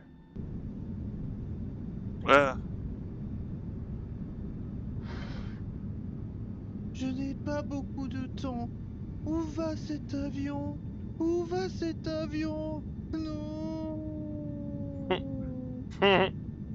Hi. Sorry. Would it be okay? A while ago, I bought these small little tube things from China, and they all contain a small amount of tritium.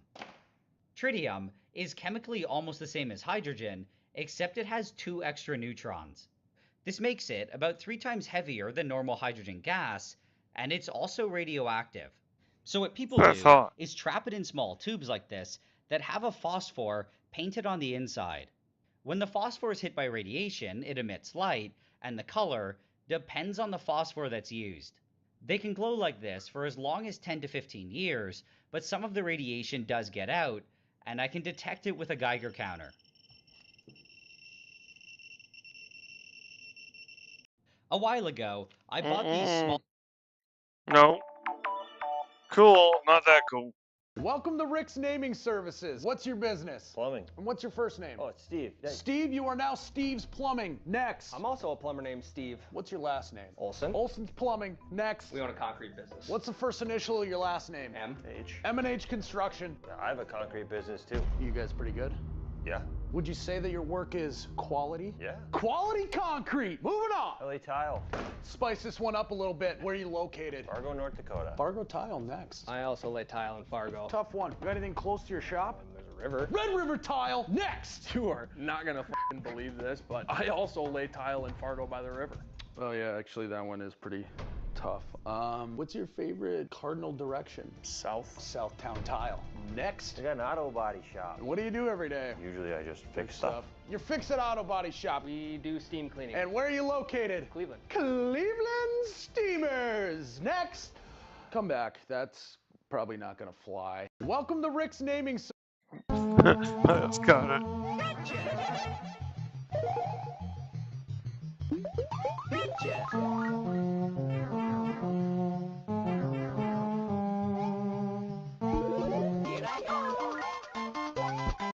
I can get up for that. Keep going. The barrel might not be sitting in. All right. Bracket. Yeah, barrel's not sitting. Where's the handle? There. All right. Yikes.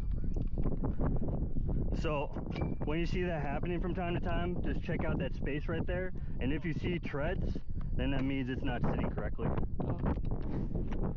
Pull that back all the way, please. All right, let go.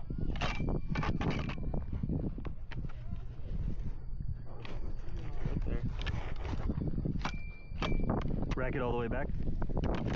Let go. You're good. Yeah, this is where it keeps stopping.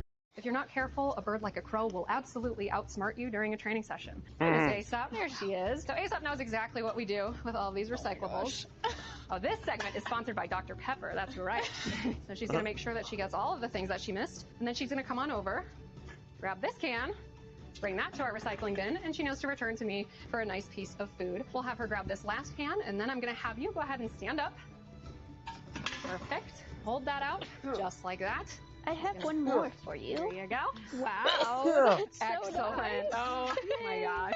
She's about 13 years old. She came to our wildlife hospital after she was actually chasing a mailman around. So a lot of the times what ends up happening with birds like this that are so intelligent is when people realize this, unfortunately, the damage is already done. At the first sign of trouble, she would be much more likely to seek out human beings rather than doing what crows are really good at, which is solving problems out in nature. Many scientists estimate that they have about the same intelligence as a 2 or 3-year-old child, except they can also fly and they have pliers for a face. Yes. If you're not careful, a bird like a crow will absolutely outsmart you during a training session. I love Hi, crows. Miss Aesop. There she Crows is. and So Aesop ravens knows are exact- awesome.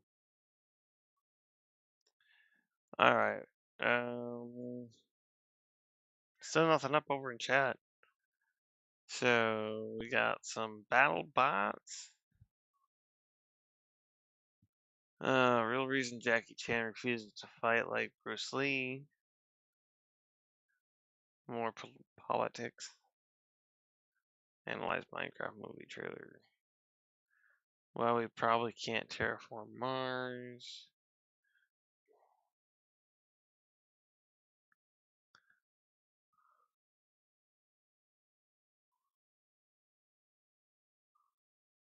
I'm not even going to no.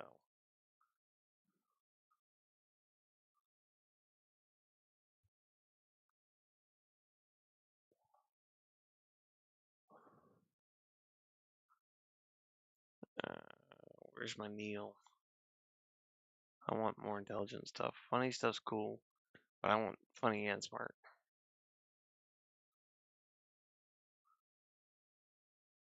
Okay, this one's pretty good. I like this series.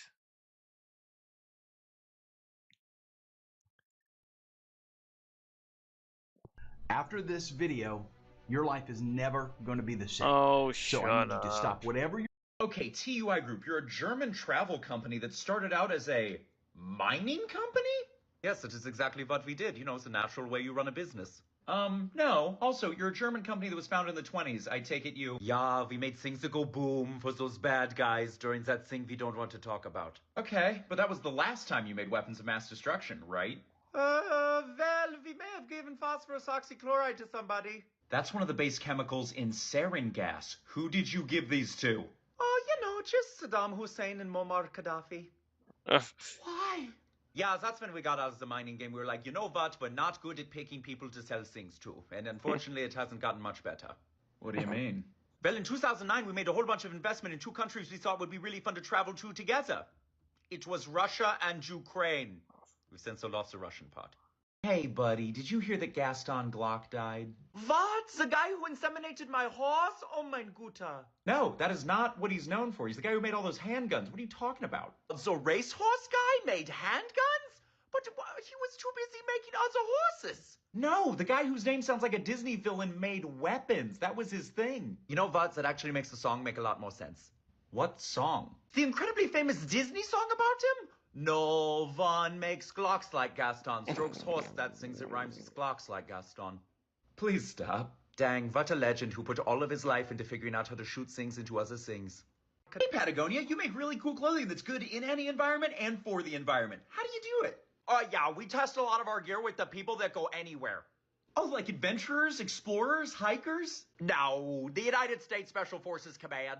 How did that start? So we were selling $400 jackets to rich people, and then we were like, wait, who's the richest person we know? We were like, oh, obviously, the U.S. government. But why? Well, we wanted to make gear for any weather and location, and nobody goes more places than the U.S. Special Forces. So whether it's the mountains of Afghanistan or the jungles of Colombia, we got you. Yeah, well, that's certainly effective. Yeah, so just know when our special forces bust into a compound in Islamabad, Pakistan, they're going to be comfier than all of their enemies. Hey, Saab, you used to make cars, right, Oh buddy? no. Yeah, but that didn't go well, so we went back to making the things we used to make. What did you used to make? Jets. You know, just military aircraft. We have fighters and bombers and spy planes. We even have UAVs now. Is that it? We also made a radar system we called the Giraffe, because it looks like a giraffe. Well, at least none of those things go boom. Oh, you need things that go boom? We make a ton of missiles. We're talking surface-to-air missiles, anti-ship missiles, air-to-ground missiles. Boeing had this bomb they wanted to fly. We made it fly. Did you make anything for just regular people? Oh, you mean the infantry? We love those guys. We heard that they hated tanks, which is convenient because we also hated tanks. So we just made an absurd amount of shoulder-mounted anti-tank weapon systems for the guy on the go. Your cars would have dominated the American market if you just would have handed one of these out with every purchase. That's what we suggested, but our legal team said that's not an appropriate way to deal with road rage. Saab, who you might know as the former car company, creates almost the entire Swedish military. They're like IKEA, but for death. They will show you how to put together these fun parts that end in a murder for you. It's insane. And yes, the Navy aspect is even... Alright. My mic's being an ass. One moment.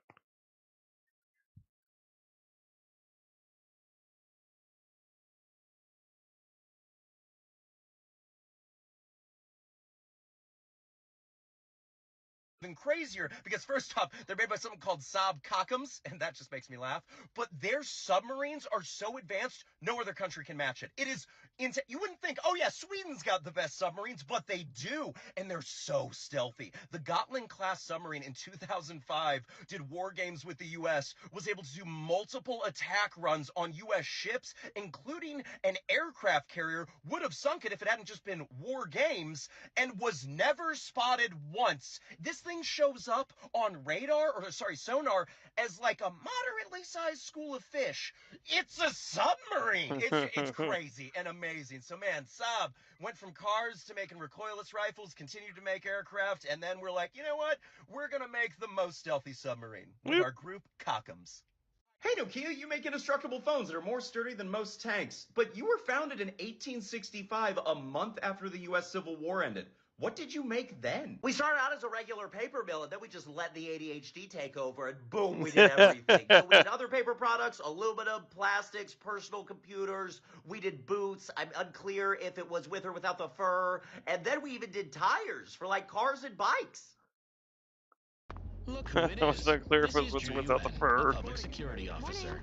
She's among the best in criminal investigations.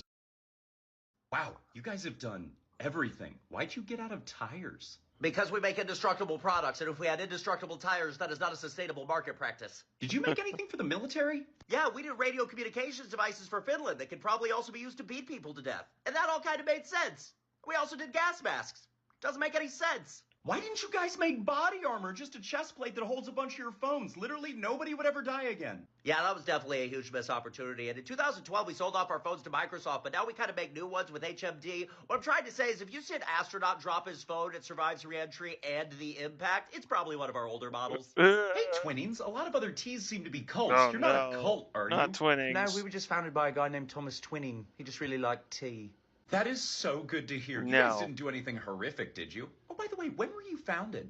Oh, 1706. Oh, no. That time period almost always comes with really bad things. You guys weren't, like, directly related to any of it, were you? Well, actually, fun fact that's less fun, one of our directors also became the director of the East India Company, and he may have also owned shares in the Royal African Company.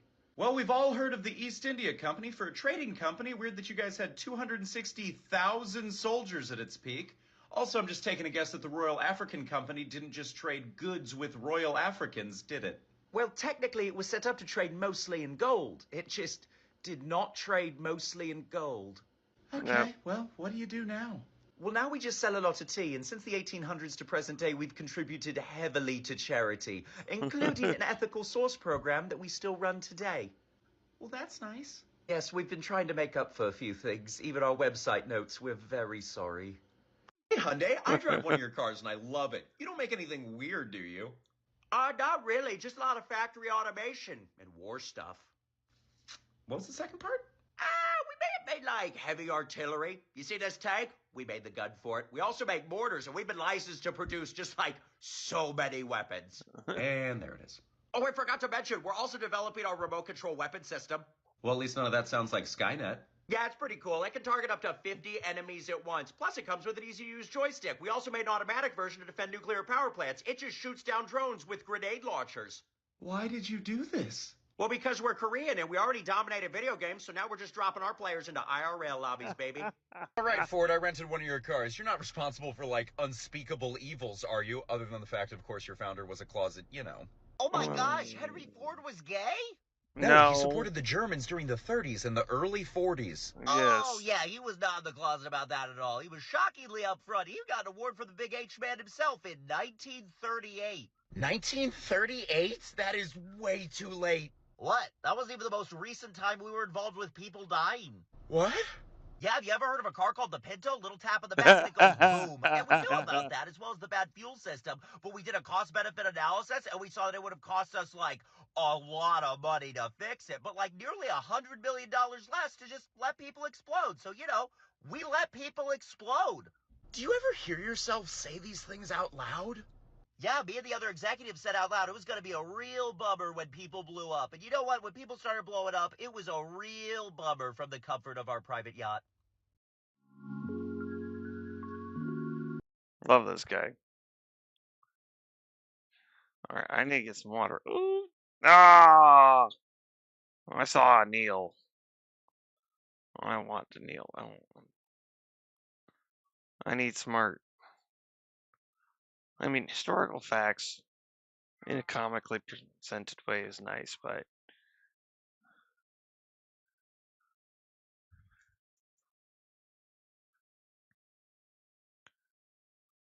there it is. So I'm gonna get this loaded up, pause it, Run Tower of Adventures is officially available on then both mobile and PC there's with water. Google Play Games. A few weeks ago, I did. Because I need some water. Mwah. The calculation I should probably get some. Hey! that showed Hey! that there's something. I said to pause it. Somebody is being pushy. She wants my lap back. No, I gotta get up. I gotta go get some water. You guys got your water. I need mine. She's like, God damn it, I want to have. I want the loves and the attention. Where's, well, what's over there?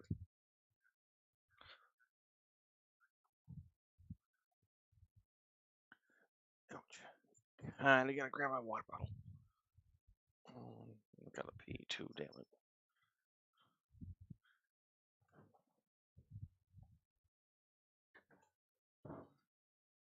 Everyone might be asleep up here.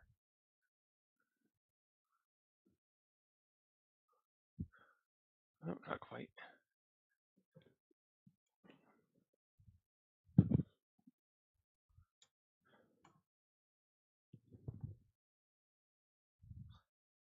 Come with me, you shall see.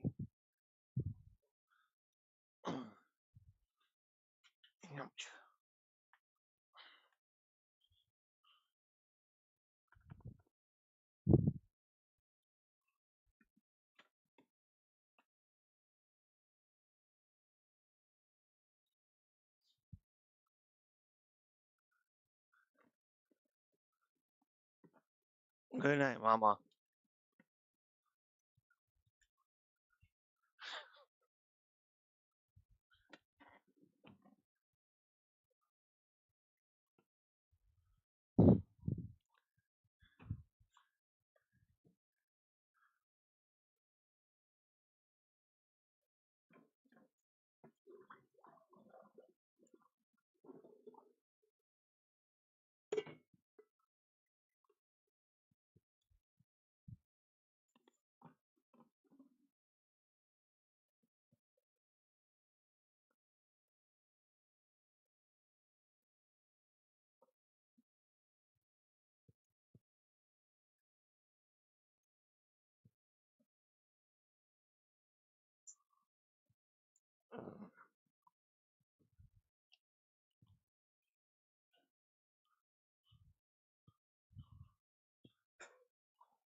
Hmm? Good night, what? Yeah. I gotta pee real quick.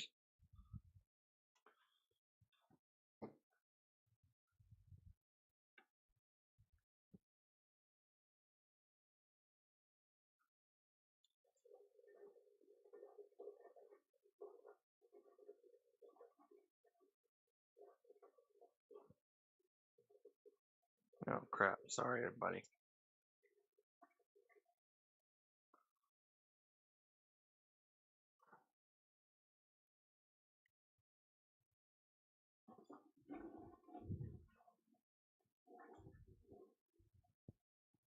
There you go.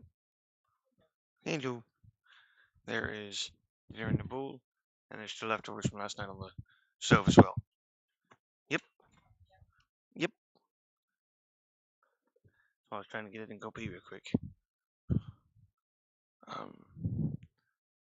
Couple of Fumars pop.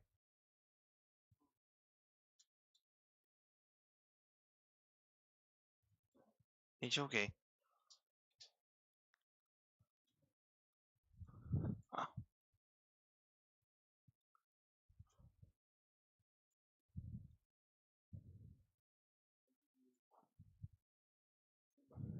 Alright, I doubt I'll need any more, but just in case. Good night, guys.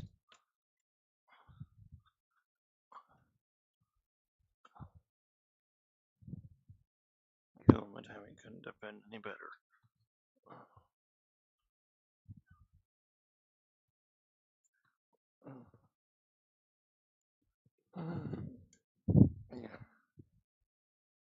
Yeah. Esther and George. Alrighty. Let's get back to it. I might get some gaming here soon. Don't know yet. We're gonna watch this real quick though.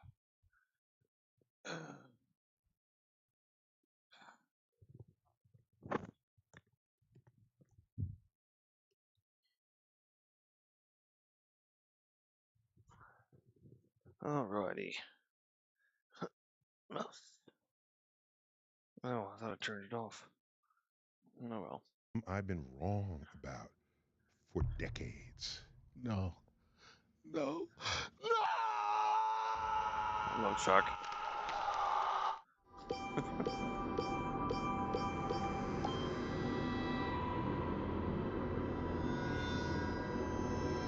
I actually quite enjoy the series.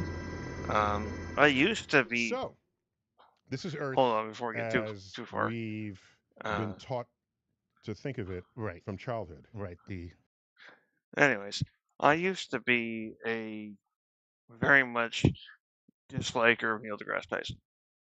I used to not be able to stand him. I used to think he was just all ego and puff and didn't know what he was talking about. Well, I have since learned that that is absolutely wrong.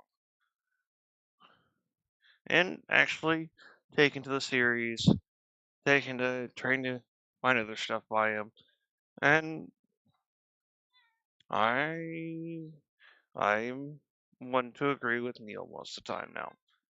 I've come to find that I understand where he's coming from, and that makes quite the difference.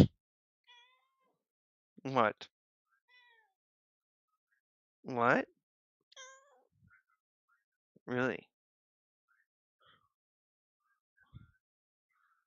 I guess he's ready.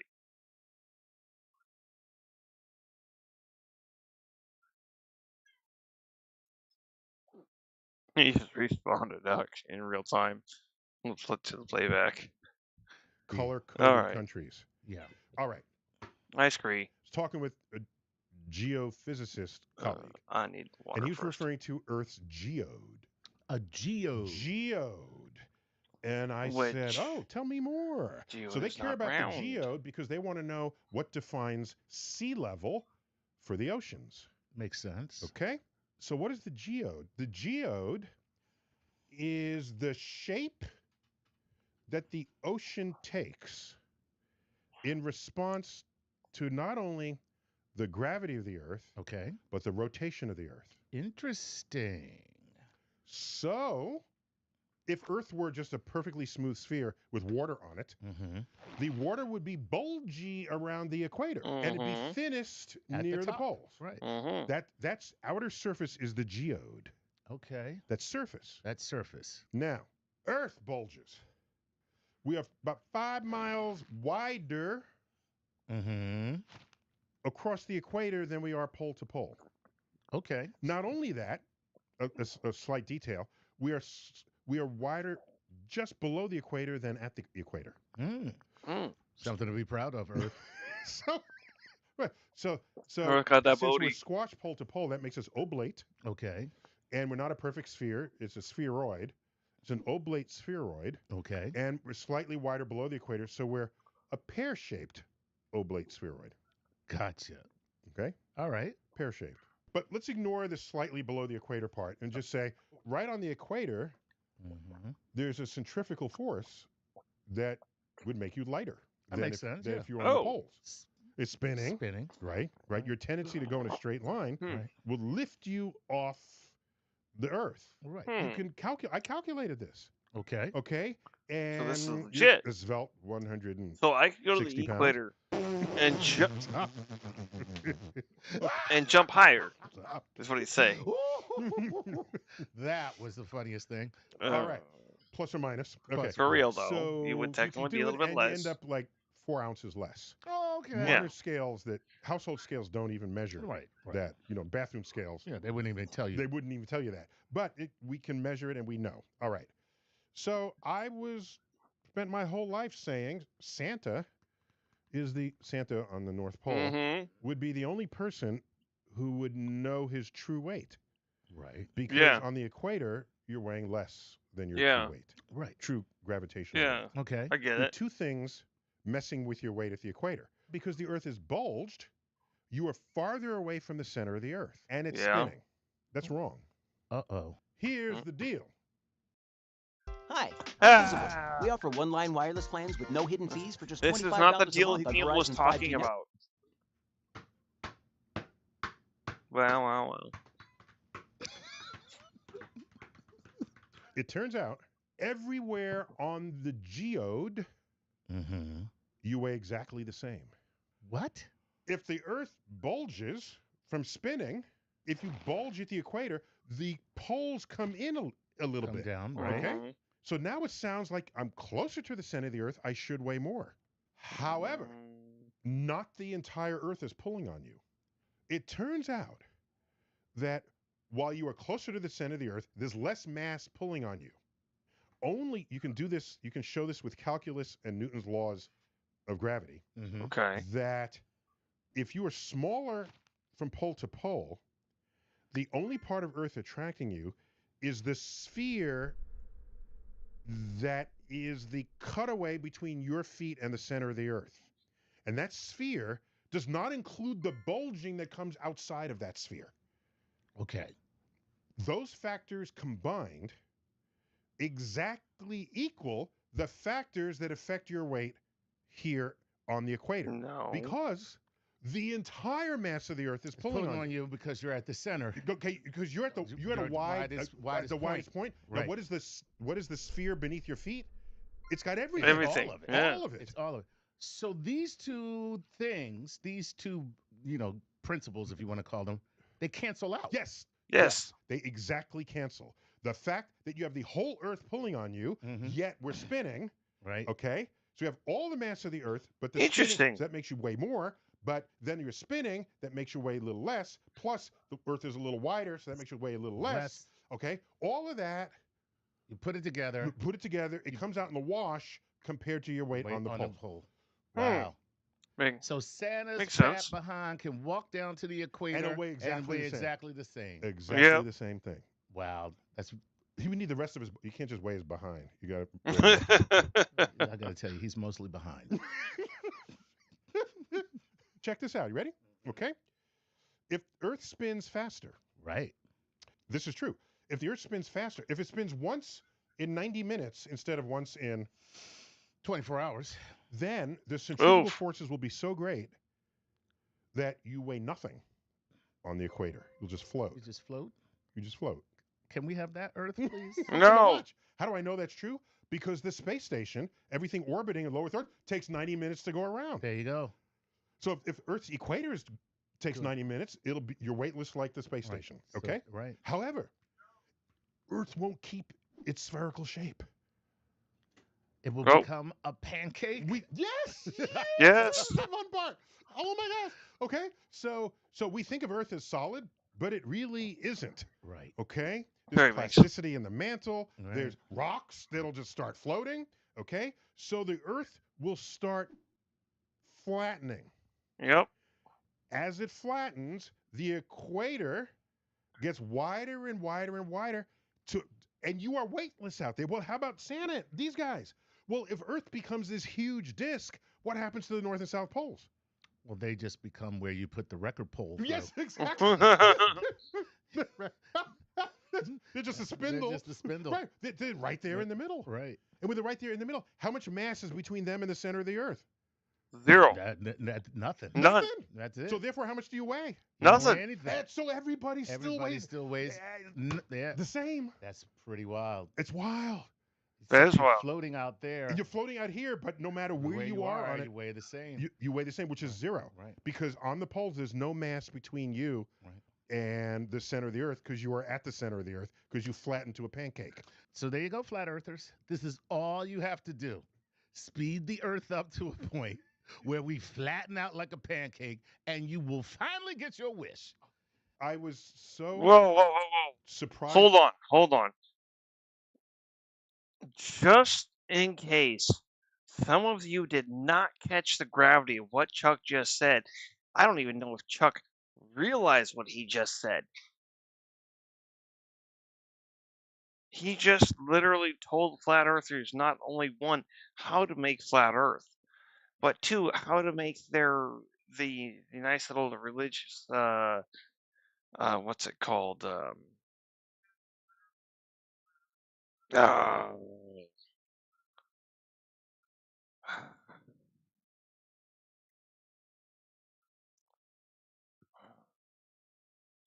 Christians have a day where their God's supposed to retake everybody up to, they're supposed to float off up to heaven. What's it called? Trying to remember now.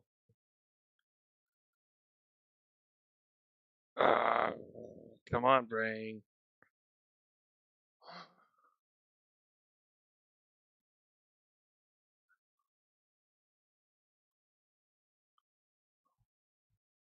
Come on.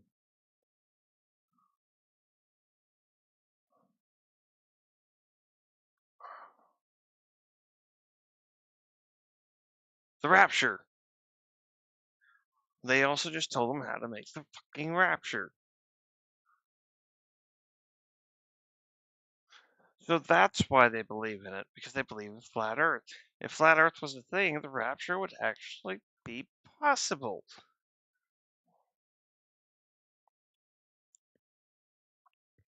And I don't know if any of you all just realized that fact.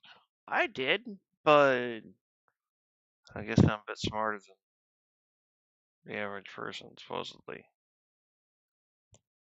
Eh. By the possibility of this that I had to calculate just to make sure. No, and then I got the results like, oh my gosh, this is a beautiful fact of physics.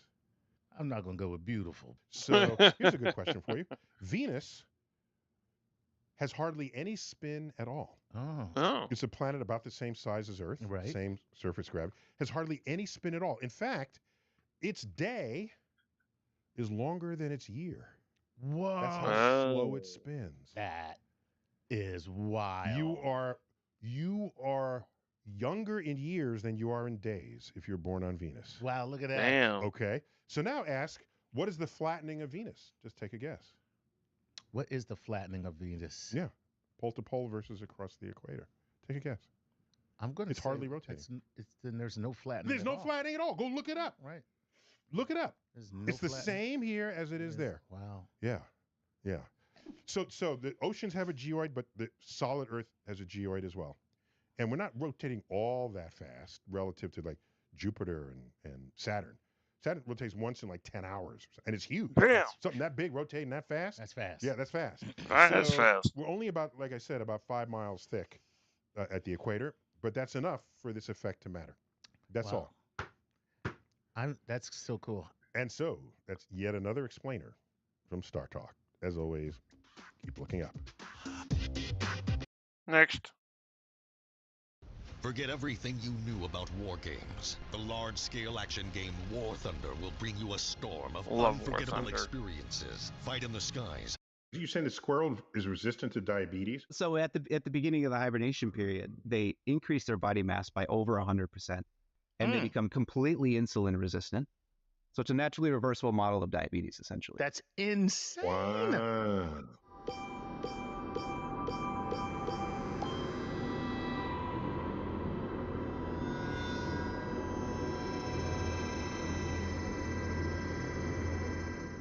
This is Star Talk Special Edition. And since it's Special Edition, you know my two co-hosts, Chuck Nice. Chuck, how you doing, man? Hey, Neil. I'm doing great, thanks. And not only Chuck, we've got Gary O'Reilly. All right, Gary, Yay. welcome back. Thank you. Always a pleasure. Today's topic is like, whoa, how come we didn't do this 10 years ago? We're going to talk about hibernation in space. Ooh, don't sleep on this subject. Ooh, Come on. came in early. Too I easy. want me some hibernation stories here. So, Gary, set the scene here. What did you put together? We've all seen the sci-fi movies where the crew are in some kind of deep sleep, hurtling through deep space. But how is that going to be achieved? Turns out we actually may have to look to Mother Nature for our answer. Makes Animals sense. can hibernate for months at a time, from little squirrels to big old bears. So if humans want to engage in interplanetary travel, they are most likely going to need to hibernate or enter a state of torpor. But can you get a non-hibernating animal, which is us humans, to hibernate? And for that, we are going to need an Introverts. expert. Cue our guest, Ryan Sprenger, PhD, Senior Research Physiologist at Fauna Bio, a PhD in zoology with expertise in cardiopulmonary physiology, also expertise in hibernation and extreme physiology, which I think is a vital component of his background and its effects on the cardiovascular system. Fauna Bio have been awarded a NASA grant through their NIAC program, which stands for NASA Innovative Advanced Concepts for a Study in Torpor in Animals for Space Health, or STASH. Plus, the most important thing is, Ryan, He's a Star Talk fan, which makes him smart as well as cool. We love it. Ryan, welcome to Star Talk. Thank you so much for having me. I'm excited to be here. So, what is torpor? That's a good question. What is torpor? So we define torpor in the field as a state of metabolic depression and body temperature depression. And so it's sort of this quiescent state where the body's been turned down. Wait, so depression in a biophysiological sense, not in a neurological sense? A little bit of a biophysiological sense in its root, but you also have a neurophysiological depression. But not a depressive state as in an emotional... That's all I mean. Yes. Yeah. Got it. So it's a dialing down of the metabolism and the body temperature. Then the body pulling suffers. So what's the difference between torpor and hibernation? Then at that point, being one that suffers from the neurological depression could be an issue for this said journey or cryo. This is a fun topic to discuss at the hibernation conferences that we hold every 4 years. But what the general field will say is hibernation is the season in which the animals will use torpor. And so torpor is the actual state in which the metabolism is low. Why do you have conferences only every 4 years? Are you hibernating in between? yeah, precisely. Well, that's when good science gets done as well. Well, historically, it's taken longer to collect hibernation data because it's a seasonal event. Yeah, you only have a very limited window where you can study. Yeah, you can't go up to a bear in the summertime just like, hey man, you tired?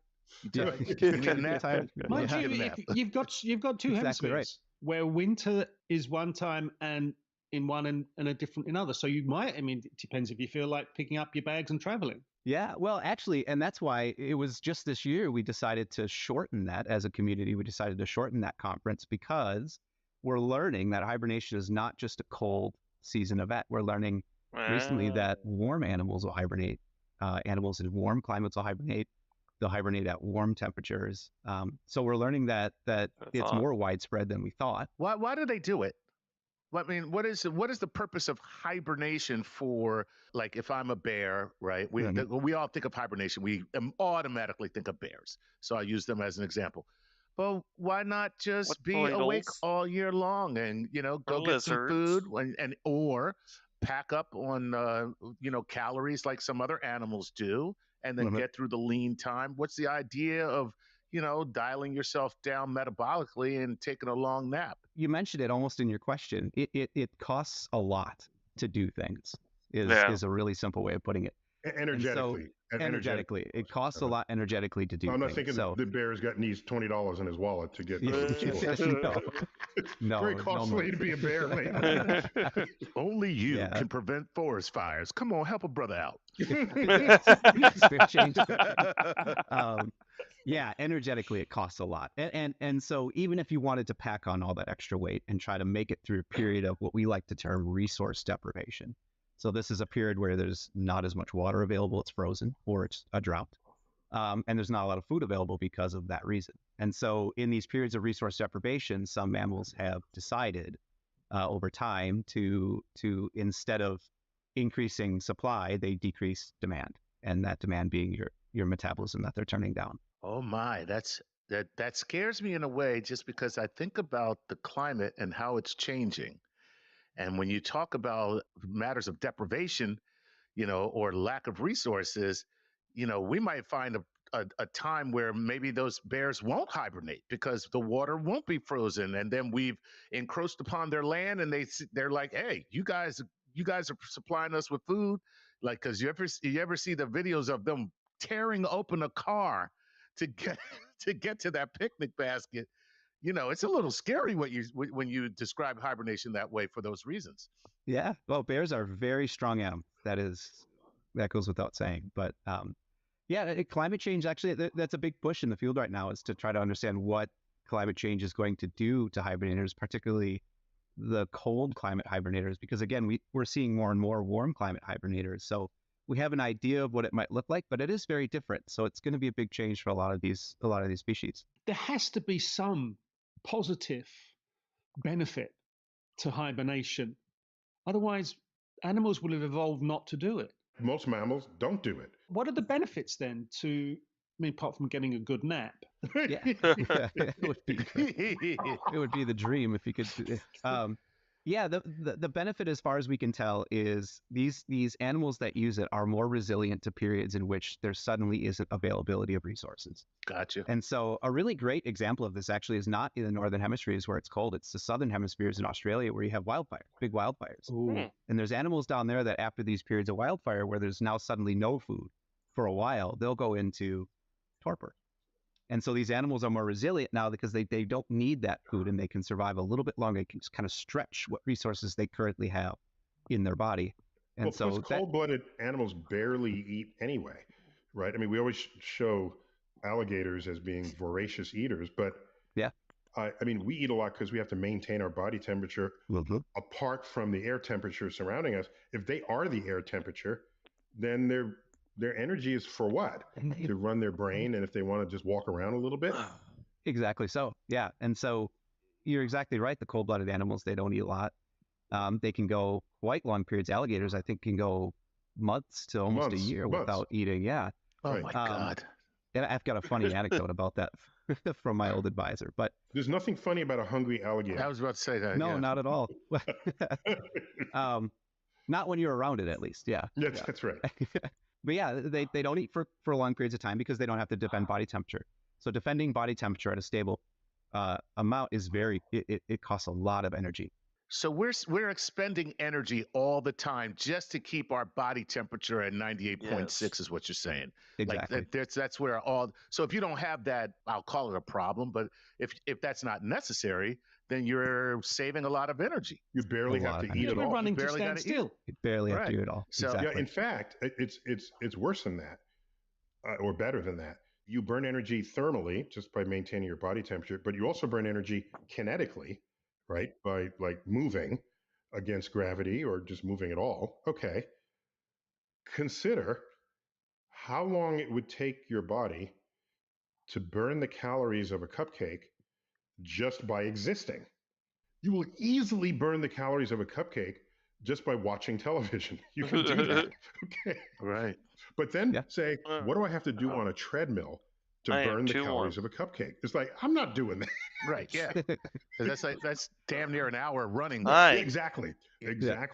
Thermal energy is a huge consumer of energy relative to kinetic energy. But Ryan, get back to your answer there. If there are wildfires and they take out resources, you have to wait until the trees grow back and the bushes grow back. It seems to me that would require a much longer time than a typical hibernating bear for the resources to return if they have to recover from a wildfire. Yeah, I would describe it more of a strategy to stretch how long you can maintain in that area. Okay. And so if you stay active, anything helps. You've got days, right? If you stay torpid, you've got months, and they can stay in torpor. I mean, there's animals that, again, and these are in the northern hemispheres, but there's animals that can stay torpid for 9 months of the year. Oh, and so wow. It's quite a while. And your primary growth, or your secondary growth, I should say, your primary growth, sorry, your first shrubbery where you can start to get things to eat, like insects and berries if they're coming up in those months. You could stretch yourself to get to those, I would say. Yeah. Okay, so what does NASA want out of you here? Guys, and I'm too Fauna hot. Bio, is that a company you started? What is Fauna You're Bio? roasting me. Yeah, Fauna Bio is not a company I started. It was started by 3 really intelligent ladies, Katie, Linda, and Ashley. By the way, I've never heard anyone say, my company was started by 3 stupid people. Okay, so that's a good point. That's a good point. Okay. I just like to give them credit when it's due. They're really incredible human beings. The company is based on the premise that a lot of drug development could be benefited by looking at animals that have extreme physiology. Agreed. Or rather looking at animals that are good at defending against diseases that humans are afflicted with naturally. And so one of the models that we use quite regularly is a hibernating species called the 13-line ground squirrel. And that species is fantastic against things like diabetes, ischemia reperfusion, for example. So this is after traumatic injury, loss of blood flow, loss of oxygen, you return that, you get tissue damage. Wait, you're saying the squirrel is resistant to diabetes? So at the beginning of the hibernation period, or before they start their hibernation season, they increase their body mass by over 100% just adipose tissue. So let's say they weigh 100 grams, they'll go to 250 grams. They've added 150 grams of just fat. And they become completely insulin resistant during that period. And by the time the end of the hibernation season comes around, they reverse that insulin resistance and they're back to normal. Wow. So it's a naturally reversible model of diabetes, essentially. That's insane. Yes. Yes. That's so, I mean, why isn't everybody studying? I mean, diabetes is a huge problem in this country. Huge. Right. So if we know we mammals are a branch of the tree of life, and so we have more in common with each other than either of us have with any other branch in the tree of life. Why can't we just genetically steal these DNA secrets in these animals and then apply it to us for wherever, however we need? And is that what NASA is trying to get you to do for our future astronauts? Yes. Yes. Sorry, that is what fauna is trying to do using these extreme organisms. And hibernators aren't the only species that are extraordinary. There's a spiny mouse, for example, that has regenerative capabilities. So this is a mammal that can spiny mouse. Yes. Spiny mouse that has regenerative what are the capabilities. what are the regenerative capabilities? Per se. We grow a tail or a leg, right? I don't know about a whole limb, but certainly tissue replacement. So neural tissue replacement, skin, like dermal tissue replacement, so skin. What's up, y'all? It's OJ. Cookie Run Tower of Adventures is here, and with Google Play Games, I can sync. I kind of lost my interest at the moment.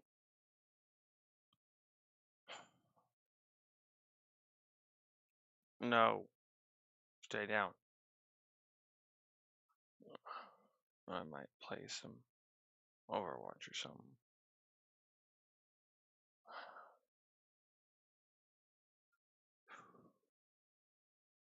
Cooling off a little bit.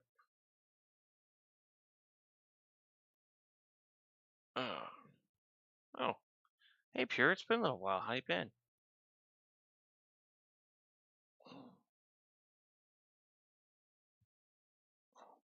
Hopefully I'm not getting to that message a little late.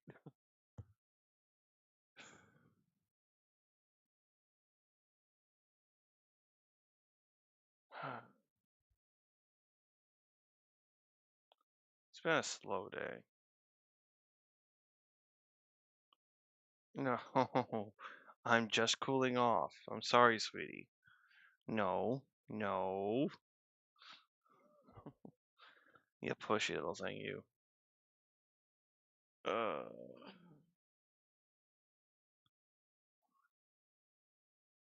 Right. Yeah, that went through the reacts for now.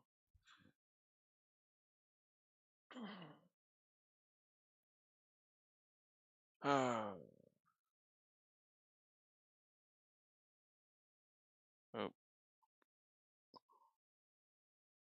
Ah.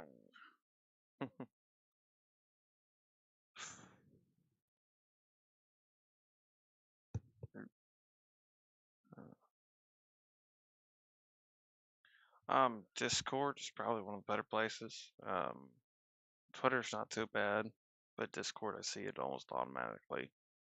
It doesn't like to lag out as much as other apps.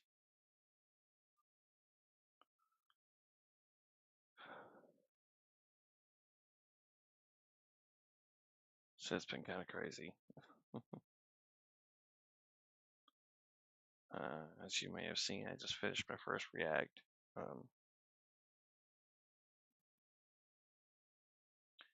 Sadly, I had to stop it because, like I said, I kind of losing interest. Getting a little tired and kind of feeling. No suggestions for any React videos yet or anything that anybody wants to see. I've had requests for all kinds of stuff.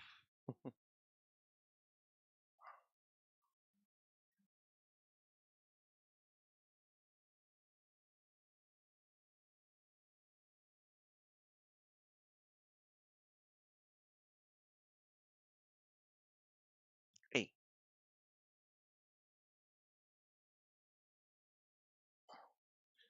Oh, there's one thing.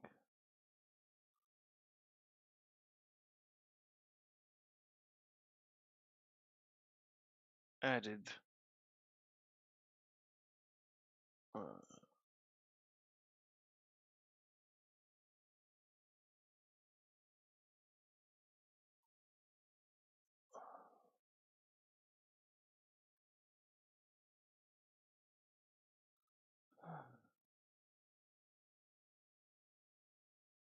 Trying to decide if I'm gonna play something or not.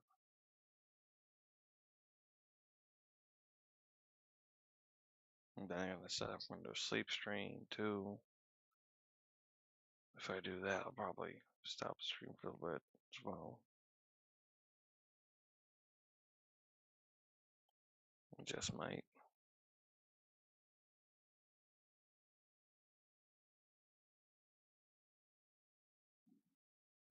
I kind of wanted to get to playing something today, but I just really didn't get to it. Kind of not feeling so much into it now. Kind of feeling not ready for bed.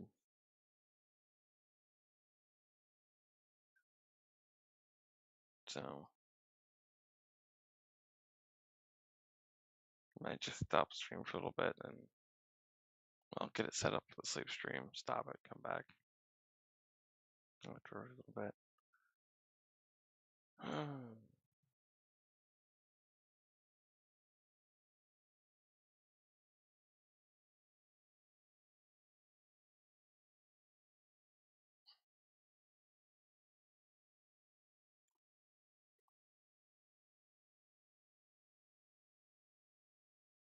Things are just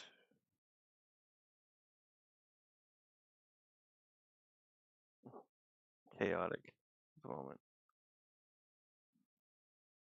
Moving and all that stuff.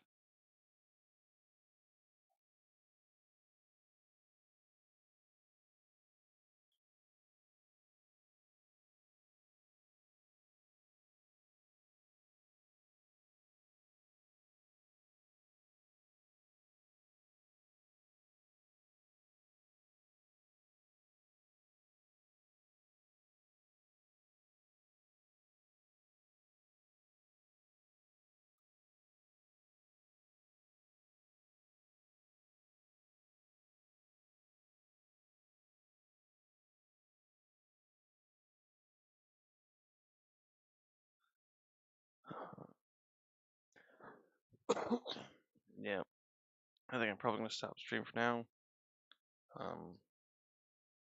Get it set up for the sleep stream. Blah. Darn tongue, I want it to work properly.